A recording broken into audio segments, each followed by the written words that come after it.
They said he was untouchable. They carved his name into stone pillars. They bent their knees when his shadow crossed the floor. And then, the moment the wolves found a crack in his armor, every single one of them turned. That's the thing nobody warns you about power. It doesn't protect you from the people closest to you. It just gives them a better view of where to aim. This is the story of a king who lost everything before he understood what he was fighting for. Stay until the end. Hit that like button. And drop your city in the comments. I want to know where my people are watching from tonight. Draziel Vaynor had not slept in 4 days. Not truly. He had closed his eyes. He had lain rigid against the cold stone of the window seat in the western wing, the one place in the palace where the wind came through the frame unfiltered, carrying the smell of iron and pine and frozen earth. He had breathed slowly and listened to the silence of the palace settling around him like something dying. But sleep, the kind that pulled a man under and gave him back to himself, that had not come. It hadn't come because every time darkness pressed close enough, he saw the same thing. The ballroom. Crystal chandeliers throwing fractured light across 500 faces, silver strings playing something bright and useless. And then Kaelor Thane stepping forward from the crowd with that particular smile, not triumphant, something more calculated than triumph. The smile of a man who has been holding a blade behind his back for months and has finally found the correct angle to drive it home. Draziel would lie in the dark and see it again and again. Not the words, not Ceres standing there with her spine straight and her jaw set. Not Celine's face going still as marble. He kept seeing his own hands, resting at his sides, open, empty. The hands of a king who, for the span of 4 brutal heartbeats, did not know what to reach for. He had ruled Vaylor for 11 years. He had won 6 wars, 3 of them considered unwinnable by his own generals. He had sat across tables from men who had tried to poison his wine and smiled at them while they calculated whether they'd used enough. And in that ballroom, surrounded by silk and music and the stench of ambition wearing perfume, he had stood with his hands open and felt, for the first time since he was 7 years old, watching his father's castle burn, completely exposed. He hated himself for that pause, more than the affair, more than the exposure, more than the civil war currently chewing through his southern territories like a disease that had found a host too arrogant to treat itself early. He hated those 4 seconds of stillness. Because a king who hesitates doesn't just show weakness, he invites it. He broadcasts it on every frequency available to every predator in the room. He says, without opening his mouth, "Here, right here, this is where I can be broken." Draziel pushed himself off the window seat at the first gray hint of dawn and stood barefoot on cold stone, staring out at the city below. Vaylor was still beautiful at this hour. That was the thing about Empire. It kept its face even when its guts were rotting. The gold-plated towers caught the first light and threw it back in long amber shafts across black rooftops. The river that bisected the lower city moved like dark glass. Somewhere below, markets were beginning to open, merchants pulling back canvas, soldiers at the east gate doing the slow, tired rotation of the early shift. The city breathed. It functioned. It did not know, or did not care, that the man looking down at it from the western wing had not slept, had barely eaten, and was holding himself together through a combination of fury and the specific granite stubbornness that had kept him alive when better men were buried. He dressed himself. No attendant. He had sent them away 3 days ago with a single look that communicated precisely how willing he was to have company. He pulled on the dark linen, the heavy leather vest, the riding boots that needed resoling but that he kept anyway because breaking in new boots was a distraction he didn't have patience for. He did not reach for the ceremonial gear, the gold-trimmed surcoat, the crown, that formal armor that announced him to rooms before he crossed their thresholds. Not today. Today, he wanted to move through his own palace and be seen as what he actually was, rather than what the costume declared. He was at the war chamber before his generals arrived. The room smelled of candle smoke and old parchment, and the faint metallic undertone of men who had been living in their armor. Campaign maps covered the central table, the southern territories laid out in brutal detail, supply routes marked in red, garrison positions in black, the 3 towns that had already fallen to Kaelor's advance marked with a small, ugly X that Draziel's mapkeeper had drawn in with the particular careful handwriting of someone trying to make catastrophic information look administrative. Draziel stood at the table alone and stared at those 3 X marks. Meira, Dunsal, Corveth. Towns he had ridden through. Towns with names he knew and people who had cheered for him during the Southern campaign, who had pressed bread and salted meat into the hands of his soldiers and wept at the news of his victories.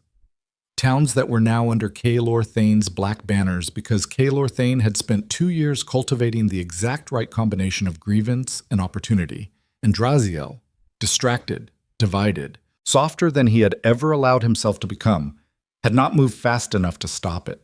He pressed both palms flat on the map and breathed. General Myrick Sorrel entered first, the way he always did, quietly, efficiently, with the measured tread of a soldier who had learned long ago that loud entrances were for men who needed to announce themselves because their presence alone wasn't sufficient. Sorrel was 61, gray-bearded, with a scar that ran from his left ear to the corner of his mouth, and he had served 3 kings before Draziel. He served Draziel with a particular loyalty that was different from the loyalty he'd given the others. Not love, not fear, but the respect one predator holds for a more capable predator. He recognized the quality of mind behind the throne, and that recognition had kept him steady through things that broke other men. He looked at Draziel's face and did not comment on what he saw there. Caelor's forward units crossed the Sundrel Pass last night, Sorrel said, moving to the table. He's got roughly 4,000 infantry, 800 cavalry, and supply lines that stretch back to Corveth, which means if we take Corveth, his eastern advance starves within 3 weeks, Draziel said. His voice was flat, controlled, the voice he used when emotion was a luxury he was actively refusing to afford. Yes, sir? What's the road condition between here and the Sundrel garrison? Passable, barely. The winter storms hit the high road hard, but the valley route is clear. How many men can Garrison Commander Veth move without stripping the Eastern Watch? Sorrel pulled at his beard. 800. Maybe 1,000 if you're comfortable with a reduced Eastern presence. I'm not comfortable with anything right now, Draziel said, and he meant it in more directions than the military question. But reduced is survivable. Stripped is not. 800 to Corveth. They move tonight, not tomorrow. Tonight. Did I stutter, Sorrel? The old general didn't blink. No, sir. Then tonight. What else? The others filed in. Commander Vreth, lean and dark-eyed, who handled the palace guard with the kind of quiet competence that never made headlines but kept the machine running. Lena, the logistics officer, young and relentlessly organized, whose hands shook slightly in Draziel's presence in a way that had nothing to do with incompetence, and everything to do with the fact that she was 26 and had seen Draziel dismiss a general in the middle of a briefing for wasting his time with incomplete information. And at the back, entering last because he always entered last, Perrin Voss, the king's intelligence officer, short and unremarkable in the way only the most effective intelligence officers ever managed to be. The kind of man whose face you forgot while you were still looking at it. Voss set a folded report on the table without being asked. Draziel picked it up. He read it in silence. The room was quiet enough that the candles could be heard, the slight hiss of flame consuming wax, the soft pop of a wick. 3 noble houses in the capital, Draziel said, setting the report down. Not just whispering, actually corresponding with Caelor. Yes, sir, Voss said. Names. Voss named them without looking at the paper. Draziel was quiet for a moment, then he said, Take House Verath's trade licenses. All of them. Lord Verath does half his business on the northern river routes. Cut the licenses, his income collapses inside 6 months. Don't arrest him. Don't touch his family. Just watch him bleed financially and see who he goes to when he's desperate. He paused. House Melm. I want their correspondence to Caelor intercepted and replaced. Whatever they're saying to him, I want them saying something different, something that will make Caelor question their loyalty at a critical moment. Another pause. House Dunveer is a harder problem. Lord Dunveer has 400 private soldiers and genuine support in the merchants' quarter. We don't move against him openly. Not yet. Put someone close to him. Someone he'll trust. Charge Shimin di Jotetikar. Voss nodded once. I have someone appropriate. I assumed you did. That's why I pay you. The briefing continued. Supply routes, garrison rotations, The question of the Eastern Fleet, which was technically neutral but practically available to whoever made the right offer first. Draziel moved through it with the focused precision of a mind that had been built for exactly this kind of problem. Complex, multi-threaded, with lethal consequences for errors in reasoning. It was the part of kingship he was genuinely good at. Not the performance of power, but the architecture of it. The invisible load-bearing structures that kept the whole construction from collapsing. By the time the briefing ended and his generals filed out, the sun was fully up and his body was telling him, in the quiet, insistent way bodies had when they'd been refused too long, that it needed food and water and something approaching rest. He ignored it, because Saris Vale was standing in the doorway. She didn't do what other people did in doorways. She didn't hover or wait to be noticed or perform the small theatrical gesture of announcing herself. She simply stood, one shoulder against the frame, and looked at him with those level dark eyes that had always seen more of him than he was strictly comfortable with, and she waited for him to decide what the moment was going to be. She was wearing gray today, plain wool, good quality but not expensive. Her dark hair was braided back and her face was clean of the court cosmetics that most women of the palace wore as a kind of social armor. She looked like herself, which was something that still managed to catch him off guard, even now, even after everything. Because most people in his life wore some version of costume, some performance of who they needed to be in proximity to power. And Saris simply never had. It was, if he was honest with himself in the brutal private way he reserved for his own worst hours, the thing that had started all of this. Not her beauty, not her intelligence, though she had that in quantities that would have embarrassed half his council. It was the refusal to perform. In a life built on theater, on the performance of strength and certainty and ruthless control, she had walked through his world being entirely, undefensively herself. And it had felt like a kind of violence he hadn't known how to defend against because he'd never thought to build a wall against it. "They're saying you haven't eaten since yesterday morning," she said. "They're not wrong. It's not a statement I'm interested in arguing about, Saris." She was quiet for a moment. Then she crossed the room and set a cloth-wrapped bundle on the edge of the campaign table, pushing it toward him without making it a gift or a gesture. Just food, placed within reach, from one human being to another. He looked at it. "You don't have to make it mean something," she said. He picked it up. Bread, hard cheese, dried meat, the kind of thing soldiers carried, not palace food. He wondered where she'd gotten it and decided it didn't matter. He ate standing at the table and she sat on the low bench against the eastern wall with her knees together and her hands in her lap. And for a few minutes, neither of them said anything, and the silence between them was not comfortable, but it was at least honest. "3 houses are corresponding with Kalor," he said finally. "I know." He looked at her. "How?" "Because I still move through this palace like I'm invisible," she said. "And invisible people hear things. I heard Lord Verath talking to his steward 2 days before the ball. I didn't put it together then. I should have." He studied her face. "You couldn't have predicted what Kalor was going to do. I could have predicted he was building toward something." Her voice had an edge in it, not toward him, but inward, the specific sharpness of someone who holds themselves to standards that most people wouldn't survive. "I've been watching the court for 8 years. I know the difference between a man collecting information and a man collecting ammunition. I saw the difference in Kalor months ago, and I told myself it was court politics. Usual things. I let myself be wrong because She stopped. "Because you were distracted," he said. She met his eyes. "Yes." The word hung between them like something neither of them had the energy to argue about. "The night at the ball," Draziel said. He set down the remaining food and turned to fully face her. "When Kalor made his announcement, before you spoke." He paused, and the words came out with difficulty because he was a man who had spent his entire adult life ensuring that nothing came out with difficulty. "I was going to deny it." She didn't look away. "I know. It wasn't about you, it was about Draziel." Her voice was quiet, but it stopped him cold. "You don't have to explain the calculation to me. I understand the calculation. I've understood every calculation you've made since the 3rd week I knew you. I'm not angry about the 4 seconds you stood there deciding." She paused. "I'm glad you didn't." "I came close." "And then you didn't," she said. "That's the part that matters." He moved away from the table. The war chamber had windows on the south side, overlooking the inner courtyard, and he stood at the nearest one and looked down at the stone below, where a pair of junior soldiers were running a training drill that they stopped and snapped to attention when they saw the figure in the window. And Draziel waved them on with a short gesture and watched them go back to their work. "She left," he said. It wasn't a question. Celine had departed the palace 3 days after the ball, the day after the first reports of Kaylor's mobilization arrived.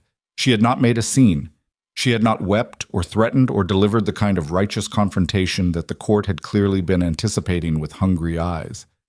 She had come to him in the late afternoon, sat across from him in the small private receiving room, and looked at him with the particular expression that he had learned over 9 years of marriage meant that she had already thought through every available position and arrived at her conclusion, and nothing he said was going to move her from it. "I'm leaving Valor," she had said, "not for Kaylor's benefit, not because I'm broken. I'm leaving because what we built stopped being a marriage years ago, and we both know it, and continuing to pretend otherwise is damaging to both of us and to the empire. The court needs a clear narrative. An abdication gives them one. A queen choosing to step aside is a story they can manage. A queen standing beside a husband who publicly has a mistress while the South burns is a story that helps no one." He had wanted to argue. He had the arguments ready. The political ones, the practical ones, the ones about the signal it sent to the noble houses if the queen departed during a crisis. But he looked at her face and understood that she had already considered those arguments and had made her decision anyway, not in defiance of them, but in full knowledge of them, and that there was a specific kind of respect owed to a mind that could hold its position that clearly. "Where will you go?" he had said. "My family's estate in the northern territories. It's removed from the political centers. I'll have books and cold weather and no one trying to manage me." For just a moment, something almost warm had moved through her expression. "I was always better at strategy than at emotion, Draziel. I should have married a man who needed a strategist. You needed—" She stopped and reconsidered. "You needed something I didn't know how to give you. That's not your failure or mine. It's just true." She had stood, smoothed her dress, and walked out of the room with the same controlled precision she brought to everything, and he had sat alone in the chair for a very long time. Now, in the war chamber, looking down at soldiers training in the courtyard, he said her name out loud for the first time since she left. "Celine." Not to Saris exactly, just to the air, just to the room. Saris said nothing. She understood the shape of the moment. "She was right about most of it," he said. "Yes. That doesn't make it easier to hear." "No," Saris said. "It never does. Being right about something doesn't take the weight out of it. It just means you carry the weight clearly instead of carrying it confused." He turned away from the window. "I need to go to the eastern garrison." "Now?" "Within the hour. The commanders there are solid, but they need to see me in person, not receive orders through messenger. Men fight harder when they've looked their king in the eye. You know this." "I know this," she agreed. "I also know you haven't slept. I'll sleep when the South is stable. You'll make worse decisions the longer—" "Saris!" His voice was not angry, just final. She let it go. This was also something he had come to understand about her. She didn't perform acceptance. When she let something go, she actually let it go, which meant when she pushed back, as she did regularly, with a directness that still occasionally surprised him even after years of it, she meant it completely. The pushing and the releasing were both real. There was no strategic patience in it, no holding back in order to bring it up at a more advantageous moment. She said what she thought when she thought it, and then she moved on. He had never met anyone else who worked that way. It made trusting her easier and harder at the same time. He was halfway to the door when she said, "The court is saying it was always planned, that you used her to access the archives, the intelligence files." He stopped. He turned slowly. "Who is saying that?" "It's spreading from the northern faction, the houses loyal to Celine's family." Her voice was even, informational. She had put whatever personal stake she had in the words into a compartment and locked it there, speaking to him the way she always had, as someone who handled information the way surgeons handled instruments, cleanly and with precision. "They're saying you recruited her 8 years ago as an operative, that the whole connection was manufactured, that you wanted her access to the archives because the royal archivist's position gives visibility into—" I know what the position gives visibility into, he said. His voice was quiet in the way that in Draziel Vaynor meant something considerably different than in other men.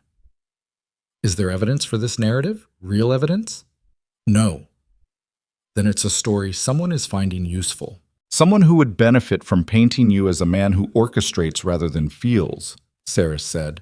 Someone who wants the court to believe that you are purely calculating, purely strategic, that there's no genuine... She stopped. It's useful to certain people to believe that what happened between us was a scheme, because if it was a scheme, it's understandable. It's something they can file and categorize. If it was real, She paused again. If it was real, it means you were vulnerable. And they've spent 11 years believing you weren't. He stood in the doorway for a long moment. It was real, he said. The words came out harder than he intended. Not harder as in louder, harder as in denser, like something compressed down from a larger thing into the smallest possible form. I know that, she said quietly. The court doesn't need to know it. The court knowing it is exactly what terrifies them. She held his gaze. A king who is capable of genuine feeling is a king who is capable of being genuinely wrong. And a king who can be genuinely wrong can fall. And a king who can fall is not a king who gets to be a useful fiction. He said nothing for a moment. Then, "Don't go to the archives today." Her eyes shifted slightly. Why? Because I don't want you in a position where someone can get to you while I'm at the Eastern Garrison. Stay in the wing. Stay visible to the palace guard. Don't give anyone a reason or an opportunity. It was, he understood, as close as he was going to get to saying what he actually meant, which was that the thought of her being unprotected while he was 3 hours' ride away sat in his chest like a foreign object he couldn't locate or remove. She understood the translation. All right, she said. He left. The ride to the Eastern Garrison was cold and hard and exactly what he needed. 3 hours on horseback with the wind cutting down from the northern ranges, through pine forests that smelled of ice and resin, past villages that went quiet when they saw the king's banner and then slowly came alive again as his company passed.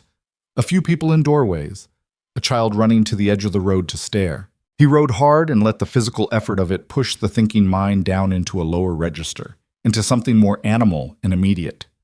His body knew how to do this. It had been trained for it since childhood, the way a blade is trained to an edge, not born sharp but made sharp through repetition and force and the specific violence of being worked against harder surfaces. He had been born Draziel Vaynor, third son of a northern lord whose holdings were respectable but not significant, and he had not been born to the throne. He had been 7 years old when the crisis came, when his father's alliances collapsed and enemies burned the eastern wing of their house, and his mother sent him and his eldest brother Kael out a back corridor with 2 guards, and the instruction not to stop moving until they reached the capital. He had been 7, and he had not cried. Not because he was brave, not because he didn't understand what was happening, but because Kael was 13 and visibly terrified. And Draziel had looked at his brother's face and understood, in the wordless way children sometimes understand things before they have the vocabulary for them, that one of them had to be steady or neither of them would make it. He had been steady. He had been steady for 31 years since then. The Eastern Garrison commander was a woman named Vith, compact and direct, with short iron-gray hair and the particular weathered look of someone who had spent 20 years making decisions in difficult conditions with insufficient resources and had come through it neither cynical nor naive, but something harder and more useful than either. She met Draziel at the garrison gate with no ceremony and led him inside at a pace that communicated she had a great deal to show him and not much patience for wasted time, which he respected. "Commander," he said as they moved through the main hall toward the operations room. "Sir." She handed him a report without breaking stride. 800 additional from Garrison Sorrel are confirmed for tonight. They'll hit the Corveth Road by dawn, and if the weather holds, they'll reach the town in 40 hours, I know. What's the status of the pass? Kaelor's got scouts in the high ground. We're watching them watch us. Veth pushed open the operations room door. The concern is here. She pointed at the map. Her finger landed on a town Draziel recognized. Selene, small, positioned at the river junction that controlled the flow of agricultural goods between the eastern and southern territories. If he takes Selene, he doesn't just cut our supply to the south. He gets river access to the central trade routes. This isn't a rebellion at that point. This is an economic siege. Draziel studied the map. His timeline to Selene. 12 days, maybe 10 if he pushes. How do we stop him? We need a forward position at the river junction. 24 hours ago, I would have said we need 500 soldiers there. Now I'm saying 700 because his cavalry numbers came back higher than initial intelligence suggested. How much higher? Veth met his eyes. 1,000, sir, not 800. He absorbed this without visibly reacting. Someone gave Sorrel bad numbers. Either bad intelligence or deliberate misinformation. From inside. That's the implication. He was quiet for a moment. Through the operations room window, he could see the garrison courtyard where soldiers were preparing supply wagons, moving with the efficient, controlled urgency of people who understood that the thing happening around them was real. These were his people, not politically, not the way the noble houses were with their complex webs of obligation and self-interest. These were people who had looked at the empire, at the specific man wearing its crown, and decided that this was worth their labor and their loyalty, and if it came to it, their lives. That was the thing about soldiers that court politics always failed to understand. Political loyalty was transactional. Military loyalty, real military loyalty, the kind that held under fire, was built on something closer to belief. And belief, once broken, did not repair easily. He could not afford to break their belief. He turned back to Veth. 700 to Selene. Tonight, same as Corveth. Different route. Split the columns, less visible, harder to track. He paused. And Veth, the intelligence that put Kalor's cavalry at 800. I need to know where that came from. I need a name or a position, not for punishment yet, for information. Veth nodded. I'll have something by morning. I'll be here in the morning. She looked at him. You're staying. Is that a problem? No, sir. And she meant it, not the automatic agreement of a subordinate, but the genuine response of a commander who understood that a king who rode to his garrison and stayed the night was a different kind of message than one who arrived, surveyed, and departed. I'll have a room prepared. Don't bother, Draziel said. I'll be in here most of the night anyway. He spent the afternoon with the garrison soldiers, not formally, not in the performed way that military inspections became when they were primarily about theater. He walked through the training grounds, asked specific questions about equipment conditions, talked to a young cavalry sergeant about the northern road surface, and got a 20-minute detailed answer that taught him more than 3 intelligence reports. He ate with the garrison mess at evening, sitting at a long table with soldiers who were initially rigid with the awareness of who was sharing their bench and who, gradually, over the course of the meal, began to speak to him with something approaching normalcy. This was one of the skills he had developed over 11 years that never appeared in any chronicle of his reign because it was invisible to the people who wrote chronicles. The ability to modulate his presence, to be, in any given moment, exactly as much as the situation required, more in rooms that needed to feel the weight of him, less in rooms that needed to trust him enough to speak honestly. He had learned it the hard way, through early years of being either too much or not enough, through silences in rooms that went wrong and conversations that didn't give him what he needed because the other person was performing for a king rather than talking to a man. Learning to close the gap between what he was and what people needed him to appear to be, that was the hidden labor of leadership. The part that happened in the spaces between the visible moments. He was sitting with a report near the operations room fire at the 11th hour of night when Perrin Voss arrived. The intelligence officer had ridden hard. Draziel could see it in the set of his shoulders, the controlled urgency in the way he moved. Voss didn't do urgency lightly. He had come himself rather than sending a messenger, which meant either the information was sensitive enough that he didn't trust a messenger with it, or it was time-critical enough that he couldn't wait for a messenger to deliver it and receive a reply. Both were bad options. Draziel stood. Tell me, he said.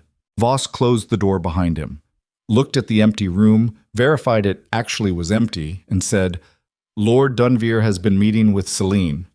The words landed like a stone into still water. Draziel was very still. Explain. 3 meetings in 4 days. His private residence in the capital. My contact inside Dunveer's household confirms the meetings took place, and that Selene made the contact, not Dunveer. She initiated.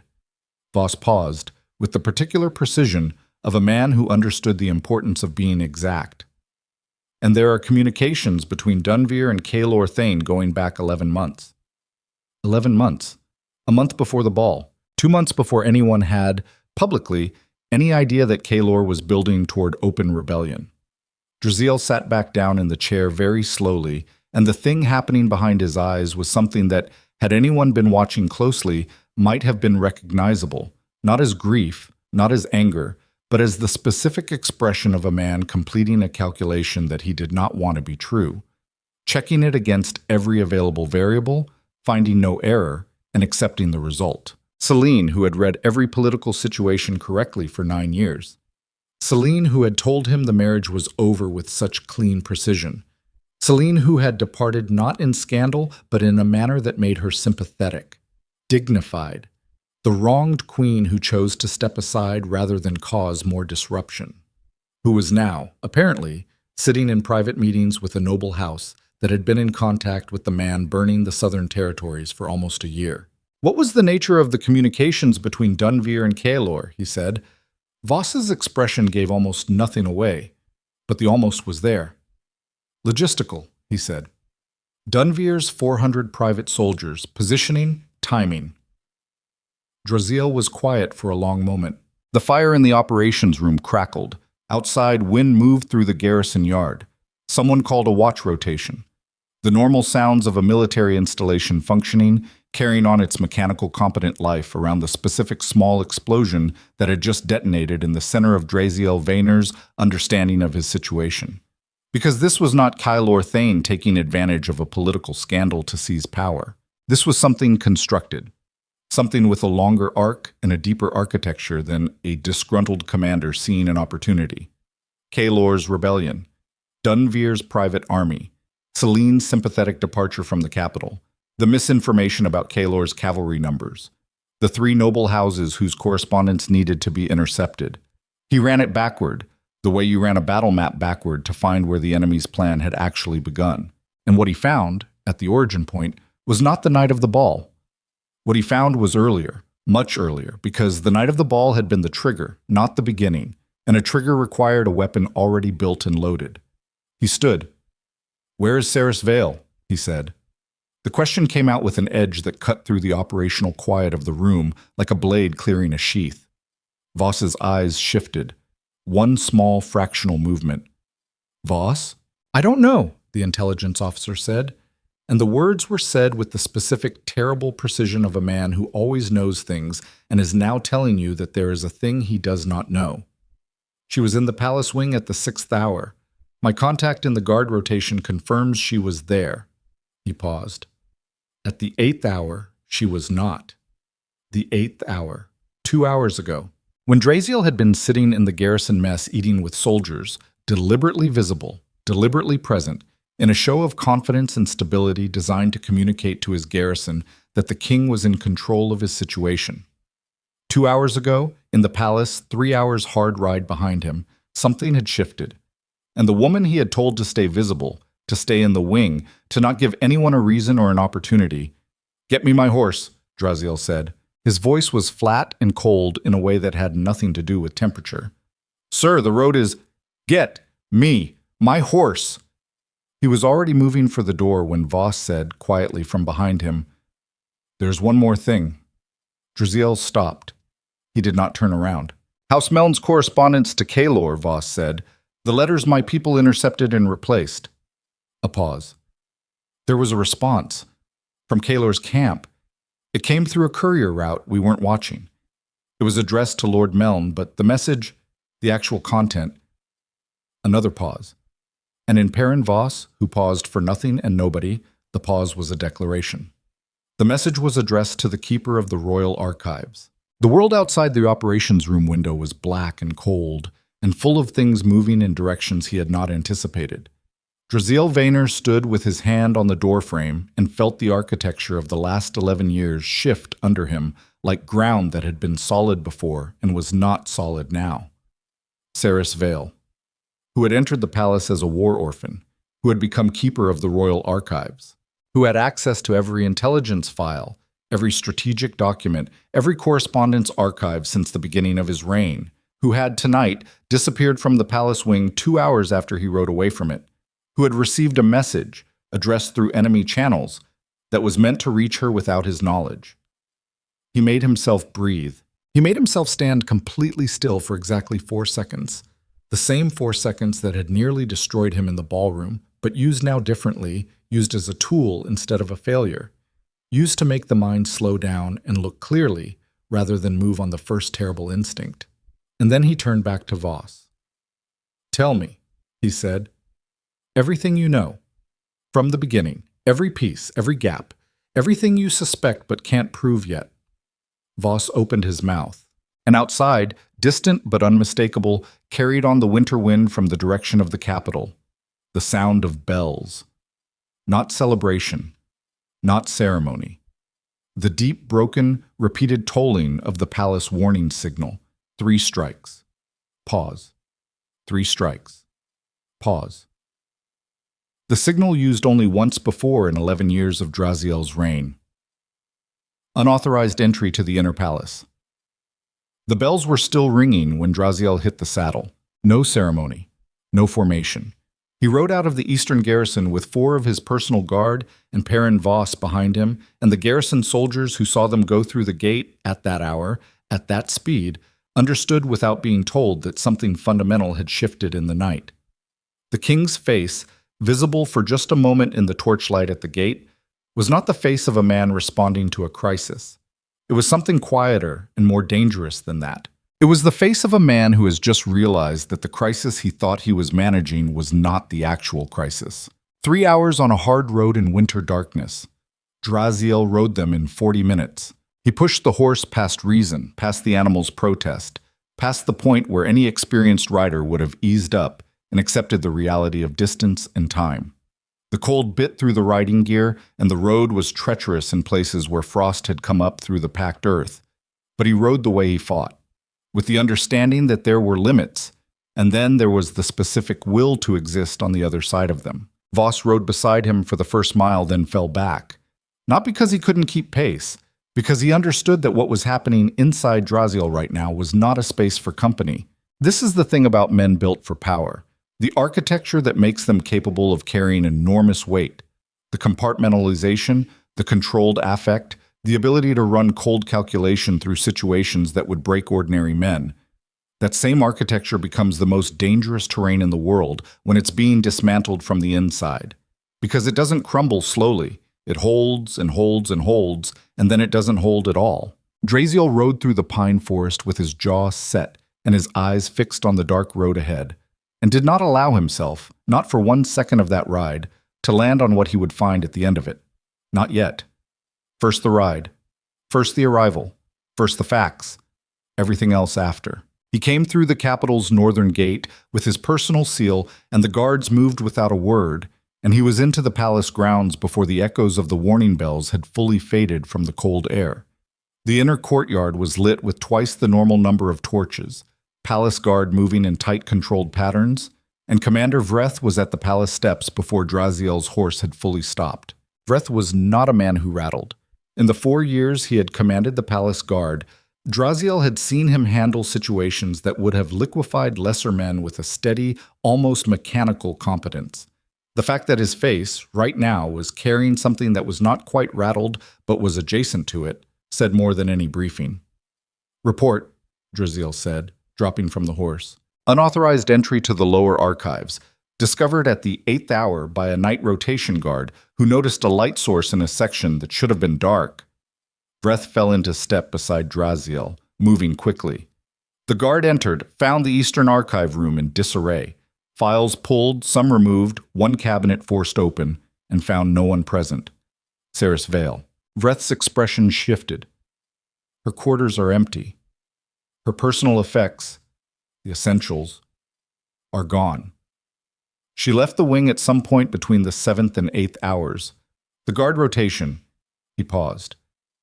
"There's a gap in the rotation, sir. One of my men on the corridor was found unconscious near the servant's stair at the 9th hour. He was drugged. Draziel stopped walking. He stood in the corridor and looked at the wall for exactly 3 seconds. Then he said, "Which files?" "We're still determining. The archivist is in there now with 2 of my men. But the forced cabinet—" Vreth hesitated in a way that said the hesitation was not about uncertainty, but about the weight of what he was about to deliver. "It's the cabinet containing the encrypted correspondence files, the King's private communication archive.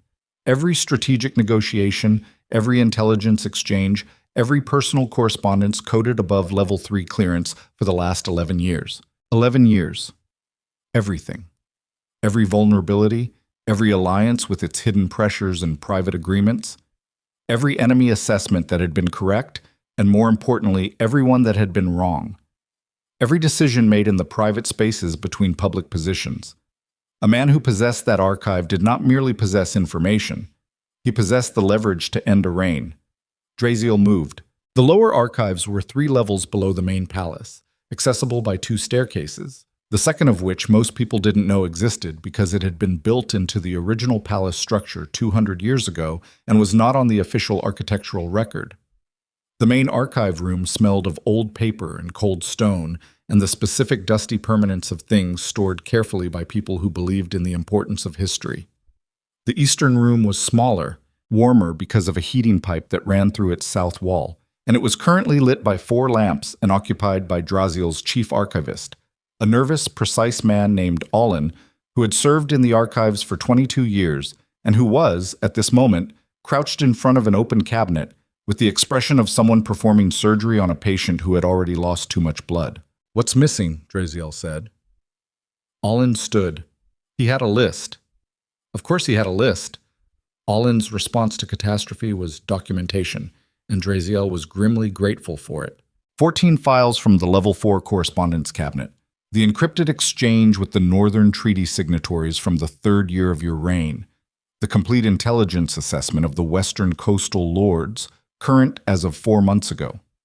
The personal communications archive for... Olin stopped, swallowed. For the Queen. Both her incoming and outgoing correspondence, archived here per standard royal protocol. Celine's correspondence. Every letter she had written and received, preserved in the archive as a matter of institutional record. Draziel stared at the open cabinet for a long moment, and then the shape of it became fully visible. Not just the what, the why. Because if Celine's correspondence had been in that archive, all of it, her contacts with Dunvier, whatever communication she might have had with Kaelor's network over the past 11 months, then destroying that correspondence or removing it before Draziel's intelligence apparatus could fully process it was exactly what you would do if you were building a position and needed to control which parts of it could be verified. Saris had known where those files were. Of course she had. She was keeper of the royal archives. She had been keeper for 6 years. She knew every cabinet, every classification, every physical location of every document in this room. This was what Perrin Voss's intercepted message had been. Not a declaration of loyalty to Kaelor. Something more nuanced and more devastating than that. A specific request, a specific assignment, tied to a specific moment. Draziel riding to the eastern garrison 3 hours away, and the palace guard rotation with one predictable gap. Someone had known when to move. Someone who knew Draziel's habits, who had watched him make decisions for years, who understood that when a military crisis demanded his personal presence at a garrison, he would go and he would stay, and the hours between departure and dawn were the hours when the palace was most thinly covered. He had told her he was going. He had told her to stay visible, and she had used the information. This is the specific brutality of intimate betrayal.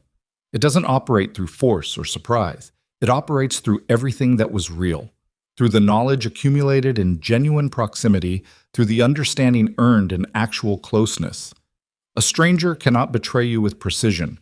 Only someone who knows exactly where you are vulnerable can reach those places cleanly. Draziel Vaynor had spent his adult life building walls that strangers couldn't breach. And he had, over years of candlelit conversations and midnight confessions and the slow, careful unfolding of a man who had never before allowed himself to unfold, he had given a woman a map of every gate. He turned away from the empty cabinet. "Seal this room," he said to Vreth. No one in or out without my direct authorization. All in, complete the inventory. Every file accounted for, missing or present. I want the document on my desk before dawn. Sir, they both said. He walked out of the archive room and up the servant's stair, the one not on the architectural record, the one he happened to know about because he had made it his business to know the parts of his palace that other people didn't know. And he came out on the second-level corridor and stood alone in the dark for a moment. Then he kept moving, because standing still was not an option available to him right now. Voss was waiting in the war chamber with a small fire going and 2 cups of something hot that neither of them acknowledged because it would have required commenting on the fact that one of them was making a human gesture toward the other, and the moment was not one for human gestures. The message to her, Draziel said, sitting, routed through Kaylor's network. Yes. What did it say? Voss placed a single piece of paper on the table. The message had been decoded. Voss's people had their own copies of the encryption key, apparently, which Draziel filed for later and did not comment on now. The message was short, 12 words. The East Garrison is the window. All the Queen's letters. Leave nothing. All the Queen's letters. Draziel read it twice. She was placed, he said. Not a question. That's one interpretation, Voss said carefully. Give me the others. Voss was quiet for a moment. This was not hesitation. Voss didn't hesitate.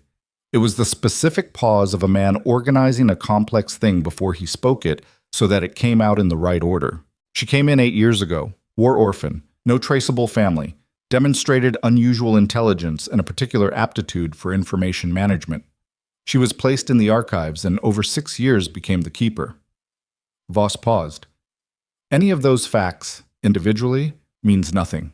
Together, they describe a profile that someone who is constructing a long-term intelligence penetration would deliberately build. Another pause.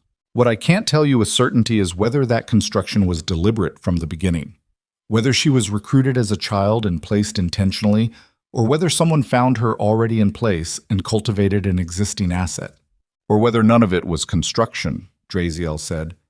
Voss met his eyes. Or that, Voss said quietly. The third possibility is that she is exactly what she appeared to be, and someone found a way to pressure or coerce a response from her that she wouldn't have given freely. Draziel sat with the piece of paper and the fire and the weight of a question that had no clean answer, because here was the truth that neither power nor intelligence could resolve cleanly. He did not know. He had spent years in proximity to her, had believed he understood the fundamental character of who she was, and was now faced with evidence that either his understanding was catastrophically wrong or that she had been placed in an impossible position by forces he hadn't detected in time to stop. Both were failures.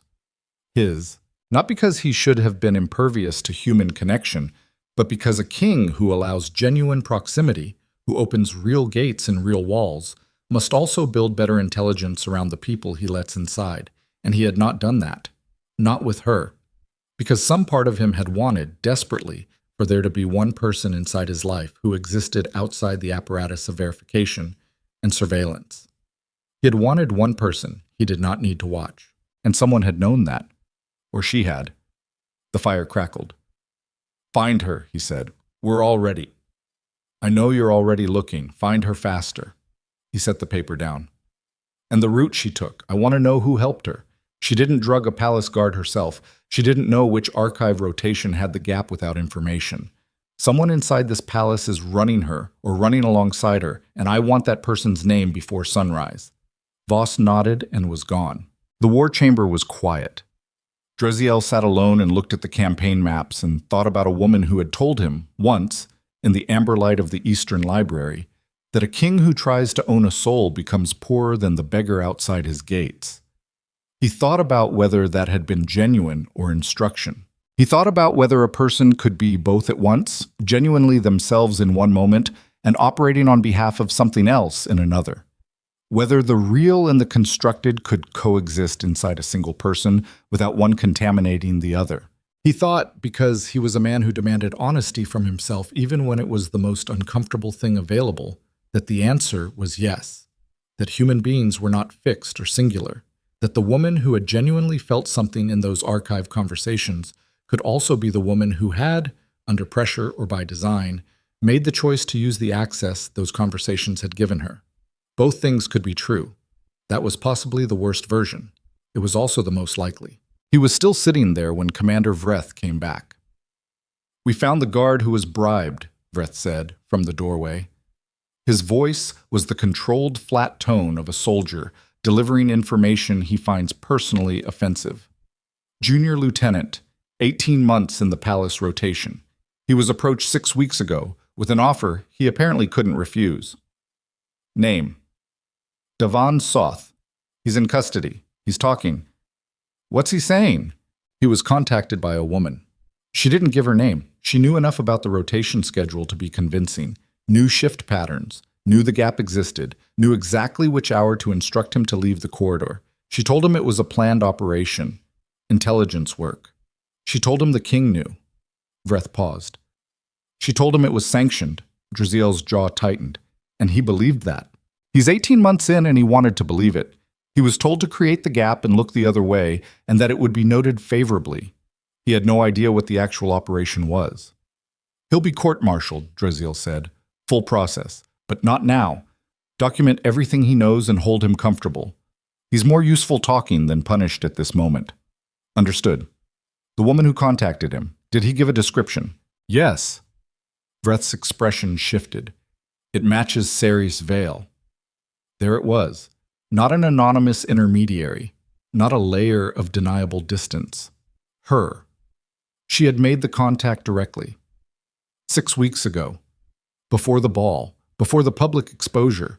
Before any of the pieces that led to tonight had been placed on the board where Draziel could see them.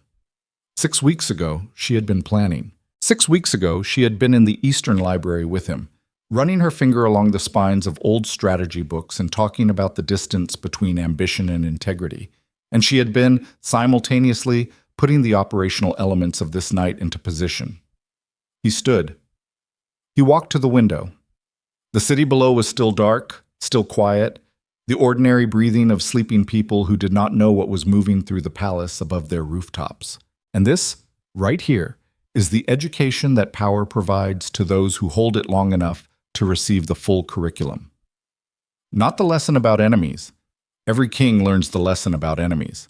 The real lesson, the one that costs the most to learn, is about the nature of trust in a world where trust is the only weapon that can reach past every defense you have ever built. Draziel Vayner had built extraordinary defenses. He had survived wars and conspiracies and the specific grinding attrition of a world that wanted everything he had built and was constantly testing for the place where it could be taken.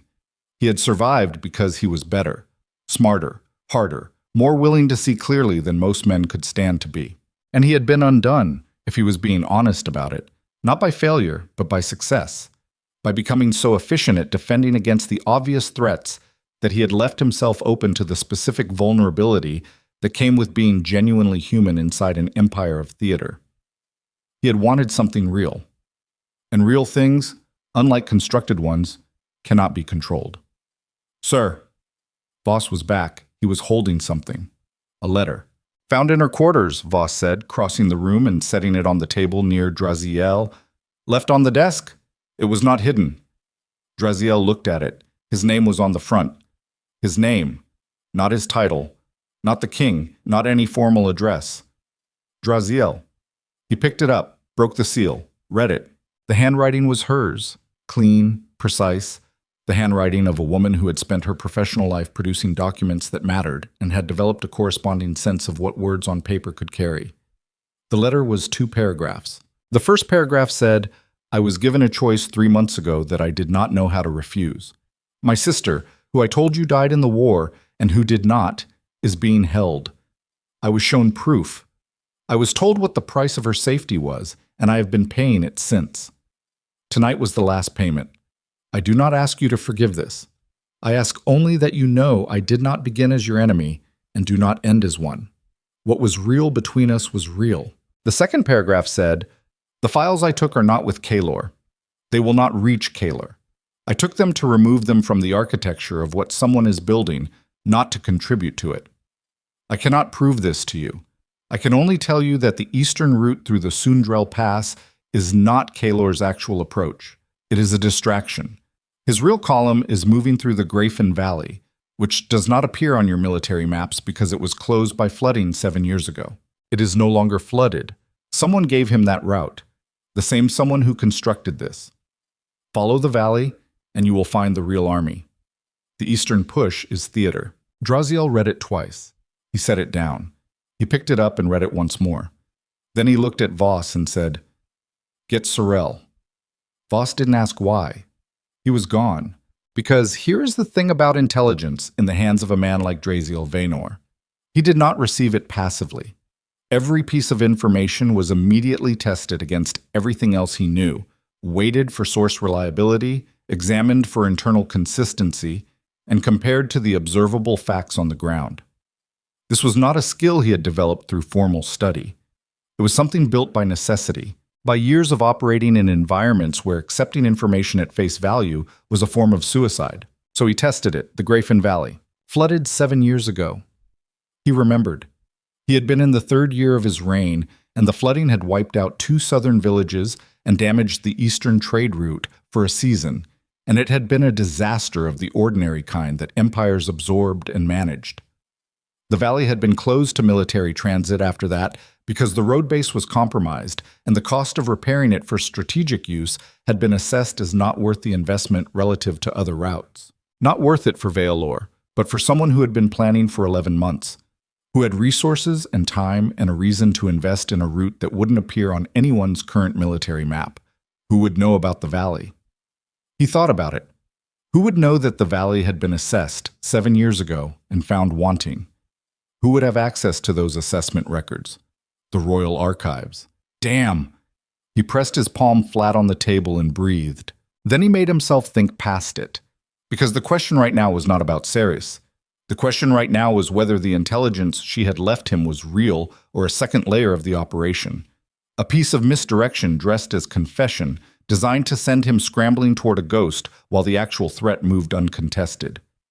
He tested it. If the eastern push was genuine, Kaelor's actual primary advance, then what did the Grafen information cost him to act on it? He'd have to redirect forces from an already thin deployment, pull away from a known threat to chase an unverified one. And if it was wrong, he'd have weakened his real defensive position for nothing. If the eastern push was theater and the Grafen column was real, then failing to act on this information meant Kaelor's actual army arrived at the capital from an unexpected direction, bypassing every position Draziel had constructed, hitting the palace from the one angle he hadn't defended. He mapped it against everything else. Kaelor's cavalry numbers, inflated in the initial report, that had felt like enemy intelligence manipulation. But what if it was the opposite? What if the inflated numbers were designed to make the eastern push seem more formidable than it was? To draw Draziel's military attention and resource deployment in that direction while the real column moved quietly through a forgotten valley. The misinformation hadn't come from outside.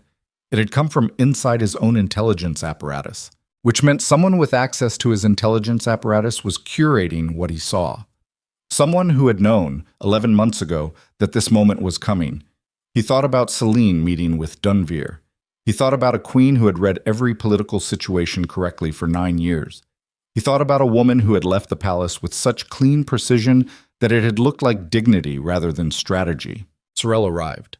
Gray-bearded, awake despite the hour, reading Draziel's face as he came through the door, with the experienced calm of a soldier who had learned to respond to the king's face before any words were spoken.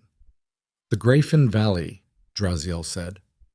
"What would it take to move a column of—" He thought about Kaelor's numbers, adjusted for what was real versus what was theater.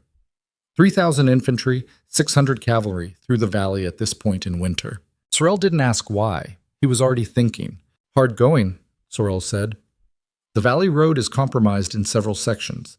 You'd need to have done advanced repair work, laid material, addressed the worst drainage failures. You'd need experienced guides because the eastern approach through the valley has at least 2 points where the path bifurcates and the wrong branch is a dead end in rough terrain." He paused. If someone had spent the last 6 months quietly repairing the valley road with local labor that wouldn't be visible to our intelligence network because it looks like ordinary infrastructure work in a remote area, then yes, it's passable. And the exit point. Sorel moved to the map. His finger traced.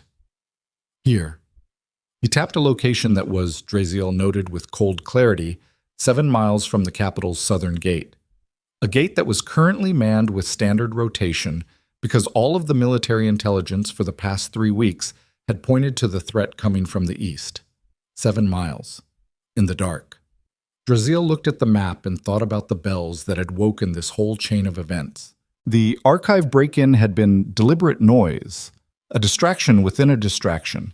He was supposed to be riding back to the palace to respond to the breach, using up the night managing the discovery, running down the intelligence trail about Ceres, while somewhere in the dark, a column of 3,000 soldiers finished their approach through a forgotten valley toward an undermanned gate.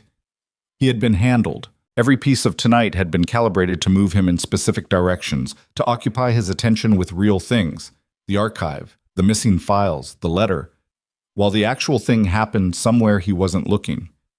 And now the question, the one that separated kings from corpses, was whether he was going to spend the next 2 hours confirming what he already believed with 90% certainty, or whether he was going to act on 90% and move fast enough to matter. He looked at Sorel. 600 men to the southern gate, he said, right now. Full armor, cavalry ready to deploy. No announcement, no formation, dark movement. If I'm wrong about the valley, we reinforce a gate that didn't need it, and I explain myself in the morning. If you're right, Sorel said. And there was something in the old general's voice that was not quite admiration, but was close enough to it to be distinguishable from pure professionalism. We're already in position when they arrive. Move. Sorel moved. Draziel turned back to the map. Voss was still there. Voss was always still there, which was one of the things Draziel found most useful about him. The letter, Draziel said. Her sister. Is that real? I don't know yet, Voss said. I can find out. Find out, he paused. And Voss, when you find her, Voss waited. Don't harm her. A beat of silence. Sir, she removed level 4 intelligence files from... I heard what she removed. I gave you an instruction. Voss's expression said several things he was professional enough not to put into words. Don't harm her, Draziel said again, quietly. Bring her to me. He walked to the door. Where are you going, sir? Vreth said from behind him. The southern gate, Draziel said. Sir, protocol requires... I know what protocol requires. He turned at the door. Vreth, Voss, Allen hovering in the background with his inventory list, 2 palace guard who'd been standing so still they'd nearly become furniture, all of them looking at him with varying intensities of concern. I'm going to the southern gate because if Kalor's real army comes through that valley tonight and finds 600 of my soldiers, they need to also find their king standing with them. A general can command a position. Only a king can tell an enemy that the position is worth dying for. And right now, every soldier in this city needs to believe that I know where the fight is and I am standing in it. He let the silence sit for exactly 1 second. That's what I require from all of you as well. Know where the fight is, stand in it. He turned back to the corridor. Let's go. He was mounted and moving toward the southern gate within 4 minutes, and behind him the palace began to reorganize itself around the new reality of the night. And somewhere in the dark city, the ordinary sleeping populace continued their ordinary breathing, unaware of the machinery turning above and around them, as ordinary people always are, until they aren't. The southern gate was quiet when he arrived. Sorel's 600 were moving into position, quietly, efficiently, with the particular controlled discipline of soldiers who understood the difference between speed and noise and had been trained to pursue the first without the second. Cavalry deployed in the shadow of the outer wall. Infantry in 3 rows inside the gate structure, positioned to move in either direction depending on which way the contact developed. Draziel rode to the gate commander's position at the top of the wall and looked south. Dark plains. Winter grass pale under a half moon. The road running straight through it for as far as visibility allowed, which was not far. He stood and looked and listened. The wind came from the south tonight, and from the south carried in the wind that smelled of ice and frozen earth and something else. The specific composite smell of large numbers of bodies moving through cold air, the animal and metal and human smell of an army on the march. He heard it. Not the valley. From the valley's exit point, 7 miles south, getting closer. Sorel came up beside him. "They're real," Sorel said quietly. "Yes," Draziel said. "The letter was true." Draziel looked south and said nothing for a moment, because here was the calculation he was now running, the one that had no clean answer. If the letter was true, if she had taken the files to remove them from the architecture rather than to contribute to it, if she had left him intelligence that was accurate and had potentially just saved the capital from a surprise breach, then what did that mean about the rest of what the letter said? What was real between us was real. He had perhaps 40 minutes before contact. He would spend them standing at the southern wall of his capital in the dark, watching an army appear out of a valley that shouldn't have existed on anyone's tactical map, knowing that the woman who had told him it was there was somewhere in this city or outside it, carrying his most sensitive files and a sister he hadn't known existed, and whatever the truth actually was about who she had been to him and what had been done to her and whether those two things could both be real at the same time. 40 minutes? Then the fight, then the accounting. He gripped the wall's cold stone and watched the south and breathed the cold air, and felt, in a way he had not felt since he was 7 years old, standing in a burning corridor with his terrified brother, completely and genuinely uncertain about what was coming. Not afraid, but uncertain. And in a man who had spent 31 years treating certainty as a survival tool, uncertainty was its own kind of reckoning. The first torchlight appeared at the valley's exit point, a mile south, and then another, and then what seemed like a river of light slowly finding its shape in the winter dark. Sorel said very quietly, "God." Draziel said nothing. Then, from directly behind him, from inside the gate structure, from inside the position he had just filled with his own soldiers, a sound that was not a soldier moving and not a horse and not the wind. He turned, and standing inside the gate's inner doorway, pale in the torchlight, wrapped in a traveling cloak and holding, very carefully, a leather document case against her chest, was Saris Vale. She had come back. She was looking at him with those level dark eyes, and he could see, even in this light, that she was afraid, not performing fear but genuinely afraid, the kind of fear that comes from being in the wrong place in the wrong moment and choosing to be there anyway because the alternative was something worse. The document case in her arms was, he recognized with absolute certainty, the Level 4 correspondence files. She had brought them back. She had ridden out of the palace. She had drugged his guard and broken into his archive and taken the most sensitive documents in his kingdom. And then she had come back. He stared at her. Behind him, Kaelor's army was arriving at the foot of the southern road. Inside the gate, 600 soldiers were watching their king and the woman who had walked back into his wall. Sorel was completely still. Vreth's hand was on his sword, and Draziel Vaynor stood between the approaching army and the woman looking at him across 10 feet of torchlit stone, with the document case in her arms and every unanswered question in the world between them, and made a decision that he understood, even as he was making it, was the kind of decision that did not allow for revision. He looked at Vreth. "Stand down," he said. Vreth's hand left his sword. Then he looked at Saris. "After," he said. One word. She understood. She gave a short, precise nod. She moved to the side of the gate structure, out of the way, and stood there with the document case and her fear and whatever truth she was carrying, and she waited. And Draziel turned back to face the army at his southern gate. Behind him, she was still there. In front of him, the fire of 3,000 torches was getting brighter. And somewhere inside the web that connected Kaelor's marching column and Dunvir's private soldiers, and Celine's clean departure, and Saris's return, and 11 months of careful construction by a hand he still couldn't fully see, somewhere in that web was a center point, a person or a position that was running all of it. He hadn't found it yet. But it had just made a critical error. It had constructed this moment as an ending. It had not understood that for a man like Draziel Vaynor, cornered, clarified, furious, and now in possession of intelligence, that changed his defensive position entirely. This was not an ending. This was where he actually started. The army arrived at the southern gate like a tide finding a wall it didn't expect to be there. Draziel watched from the parapet as Kaelor's forward cavalry, 600 horses moving fast through the winter dark, confident in the intelligence that had told them this approach was undefended, pulled up hard at the sight of torchlight. The sound of it carried in the cold air. The The specific sound of organized movement encountering the wrong reality, officers calling sharp commands, horses responding to riders who had just made the rapid recalculation between attacking and stopping. Sorel was beside him. They expected the gate dark, Sorel said. Yes. Someone told them it would be. Yes. Below, at the base of the southern wall, Draziel's 600 were fully positioned. Cavalry on the flanks, infantry in the gate structure, and beyond the outer wall in 2 extended lines. It was not enough to destroy Kaelor's column.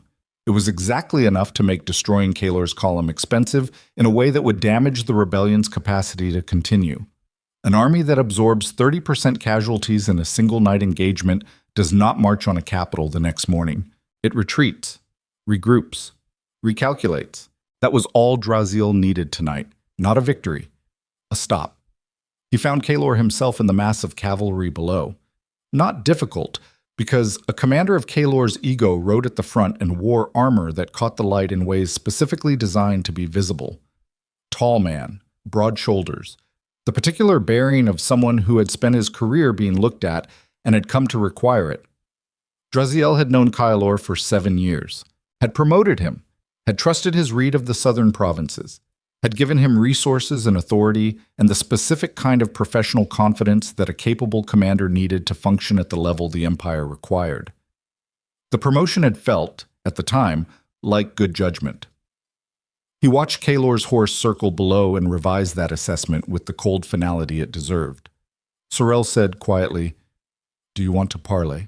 It was a real question, not a suggestion, not a recommendation, just the identification of an available option laid out for a king who was currently doing 17 things simultaneously inside his own head and needed his general to be the kind of person who named options without editorializing. Draziel considered it. Parley meant time. Parley meant a conversation in which Kaelor would perform the specific theater of grievance that rebels always performed, the legitimate concerns dressed over the illegitimate power grab, the real complaints used as clothing for the thing that was actually just ambition wearing a moral costume. Parley also meant information. A man in Kaelor's position, standing in front of a gate that was supposed to be dark, and finding it lit and defended, had just discovered that something in his intelligence network had failed him. He didn't know what. He didn't know how. He didn't know whether it was a leak or a lucky guess, or whether Draziel had known about the valley for weeks, and this entire night had been an elaborate countertrap. That uncertainty was valuable. A man operating in uncertainty makes choices he wouldn't make with full information. Sometimes those choices give you what interrogation can't. "Open the outer gate," Draziel said. "Signal parley. 1 man from each side. 20 feet of open ground between." Sorel's eyebrow moved a fraction. "You're going yourself." "Obviously." "Protocol?" "Sorel. If I wanted to follow protocol, I would have stayed in the war chamber and sent a letter." The old general said nothing further. He gave the signal. Draziel came down from the parapet and walked through the gate structure and out into the 20 feet of open ground between his wall and Kaelor's cavalry, and the cold hit him fresh and direct with nothing between him and it. And he stood there in riding gear without ceremonial armor or crown or any of the theater that announced him in formal settings. And he waited. Kaelor rode forward alone. He was not afraid. Draziel gave him that. Whatever else was true about the man, he had not become commander of the southern provinces by avoiding things that scared him. He rode forward with his back straight and his face composed and stopped his horse 10 feet out and looked down at Draziel from the saddle with the specific expression of a man who is recalculating furiously and determined not to let it show. He was not entirely successful. "You knew," Kaelor said. Not a question, an accusation, framed as observation. "I know a great many things," Draziel said. His voice was conversational, moderate, the voice he used when he wanted the other person to do more of the talking. "Most of them more interesting than whatever you thought you were going to find at this gate tonight." Kaelor's jaw tightened. "You had someone inside." "I generally have someone everywhere. It's one of the privileges of being king." He paused. "Though in this case, the information came from an unexpected direction, which is something I'm still working through. It was a calculated disclosure, just enough truth to make Kaelor uncertain about what Draziel actually knew, Not enough to give him anything useful. Kaelor looked at him for a long moment. This doesn't end here, Kaelor said. I have 3,000 men, and you have 600, and whatever you've prepared inside that gate. Tonight you stop me. Tomorrow I regroup and we do this properly. And every day this continues costs the Empire in blood and gold and instability, Draziel said. Yes, I know what it costs.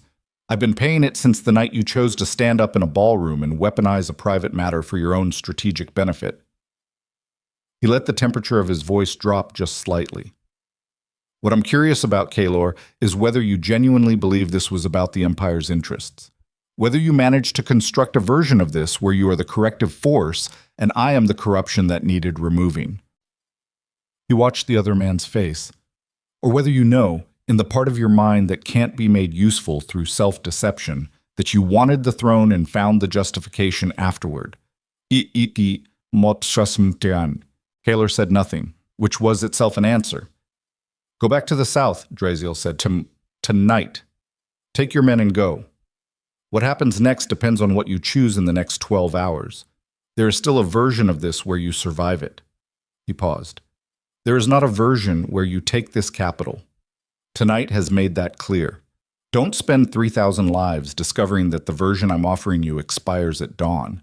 Kaelor looked at him with something that was partly fury and partly, underneath the fury, something that might have been the specific fear of a man who had bet everything on a plan and is watching the plan develop structural problems it was not designed to survive. He turned his horse without a word and rode back to his column. Draziel turned and walked back through the gate. Sorrel was waiting with his arms crossed, and the expression of a man who had just watched something happen and was deciding how to categorize it. That was not a negotiation, Sorrel said. No, Draziel agreed. That was a warning. Yes. Do you think he'll take it? Draziel thought about Kaelor's face in that last moment before he turned. The fury and the fear and the specific calculation of a man who needs to decide whether pride or survival is currently worth more. 40%, he said. He might take it. He's not stupid. He knows tonight didn't go the way it was supposed to, and he doesn't know why, and fighting in conditions of uncertainty against a prepared position is expensive. He paused. 60% he convinces himself that the plan isn't broken, just delayed, and we do this properly in the morning. And if it's the 60, then we do it properly in the morning. Sorrel accepted this with the equanimity of a man who had been going properly in the morning for 40 years. Draziel turned back toward the gate structure, and then he remembered that Saris Vale was standing inside it. She was where he'd left her. Against the inner wall, the document case still against her chest, the traveling cloak pulled close against the cold that came through the gate structure from the open outer gate. The soldiers nearby had given her a careful berth, not hostile, not deferential, the specific calibrated distance of people who were not sure what category this person currently occupied and were waiting for someone with higher authority to resolve the question. Draziel walked to her. He stopped 4 feet away. He looked at her face. She looked back. She had ridden hard tonight. He could see it, the dust on the cloak, the tension in her jaw that came from sustained physical effort, the particular exhaustion that was more than physical and had a specific gravity to it, the weight of a person who has spent hours making and living with an irreversible choice. He said nothing for a moment. The thing about silence, when deployed by a man like Draziel Vayner, was that it was never passive. It was applied. It had specific pressure and duration and intent, and the people on the receiving end of it always felt it, always responded to it, even when they were trying not to. Silence was, in his experience, one of the most effective interrogation tools available because it didn't give the other person a question to shape their answer around. It left them standing in open space with nothing to push against. And most people, in open space with nothing to push against, eventually filled the space themselves. Saris was not most people. She stood in the silence and held his gaze and did not fill the space. He had always respected that about her. Right now he found it specific kind of maddening. The Valley information was accurate, he said finally. I know, she said. 3,000, not the number in our intelligence reports. I know that too. Her voice was steady, but careful, the way a person's voice is when they are managing something and doing it consciously. The inflated cavalry number on the eastern route was meant to draw your resources there. The actual force was always the valley column. How long have you known? She met his eyes. 8 weeks. 8 weeks. He absorbed this without moving. 8 weeks? He said. Yes. You sat across from me in the Eastern Library 7 weeks ago and discussed the situation in the southern provinces and told me nothing. Yes. Why? It was the simplest version of a question that had 18 complex versions, and he chose the simple one deliberately because complex questions gave people room to answer around the core. She said, because at that point they still had my sister and the terms were that silence was the price of her safety. Any disclosure and any deviation from what I'd been told to do, and she would be the cost of it. Who told you this? She held his gaze. I need you to understand that I'm going to tell you everything, not because you have soldiers 20 feet away and not because I'm afraid of what happens if I don't. Because the person who set this up is still running, and the only way they get stopped is if you know the full shape of what they built. He said nothing. Waiting. 3 months ago, she said, I was contacted by a woman. She came to the archives during normal hours, presented legitimate credentials as a records researcher, and spent 2 hours working in the reading room. At the end of 2 hours, she was the last person remaining, and she locked the door herself and showed me a letter. She paused. It was from my sister, my actual sister, handwritten in the specific way she writes, with the specific reference she would use that only I would recognize. The letter said she was safe and being held, and that I should cooperate with everything this woman told me. And you didn't come to me, he said. No. You didn't come to Palace Intelligence, to Voss, to anyone. No. Why? She looked at him steadily. Because the woman told me that if I disclosed to anyone within the palace, specifically if I disclosed to you, to Voss, or to Commander Vreth, my sister would be dead before the message left the room. She had people inside this palace, Draziel, not hypothetically. She knew things that could only be known by someone with direct access to palace operations. She knew your schedule for that week. She knew Voss's contact rotation. She knew which guard was on the archive corridor that night. She paused. I believed her. I still believe she had those contacts, which means someone inside your inner apparatus has been running for Kylor, or for whoever is running Kylor, for long enough to build that kind of access. This landed in the space between them and sat there. And this is the brutal education that Betrayal provides to those arrogant enough to believe they have built sufficient walls. The walls were never the failure point. The people were always the failure point.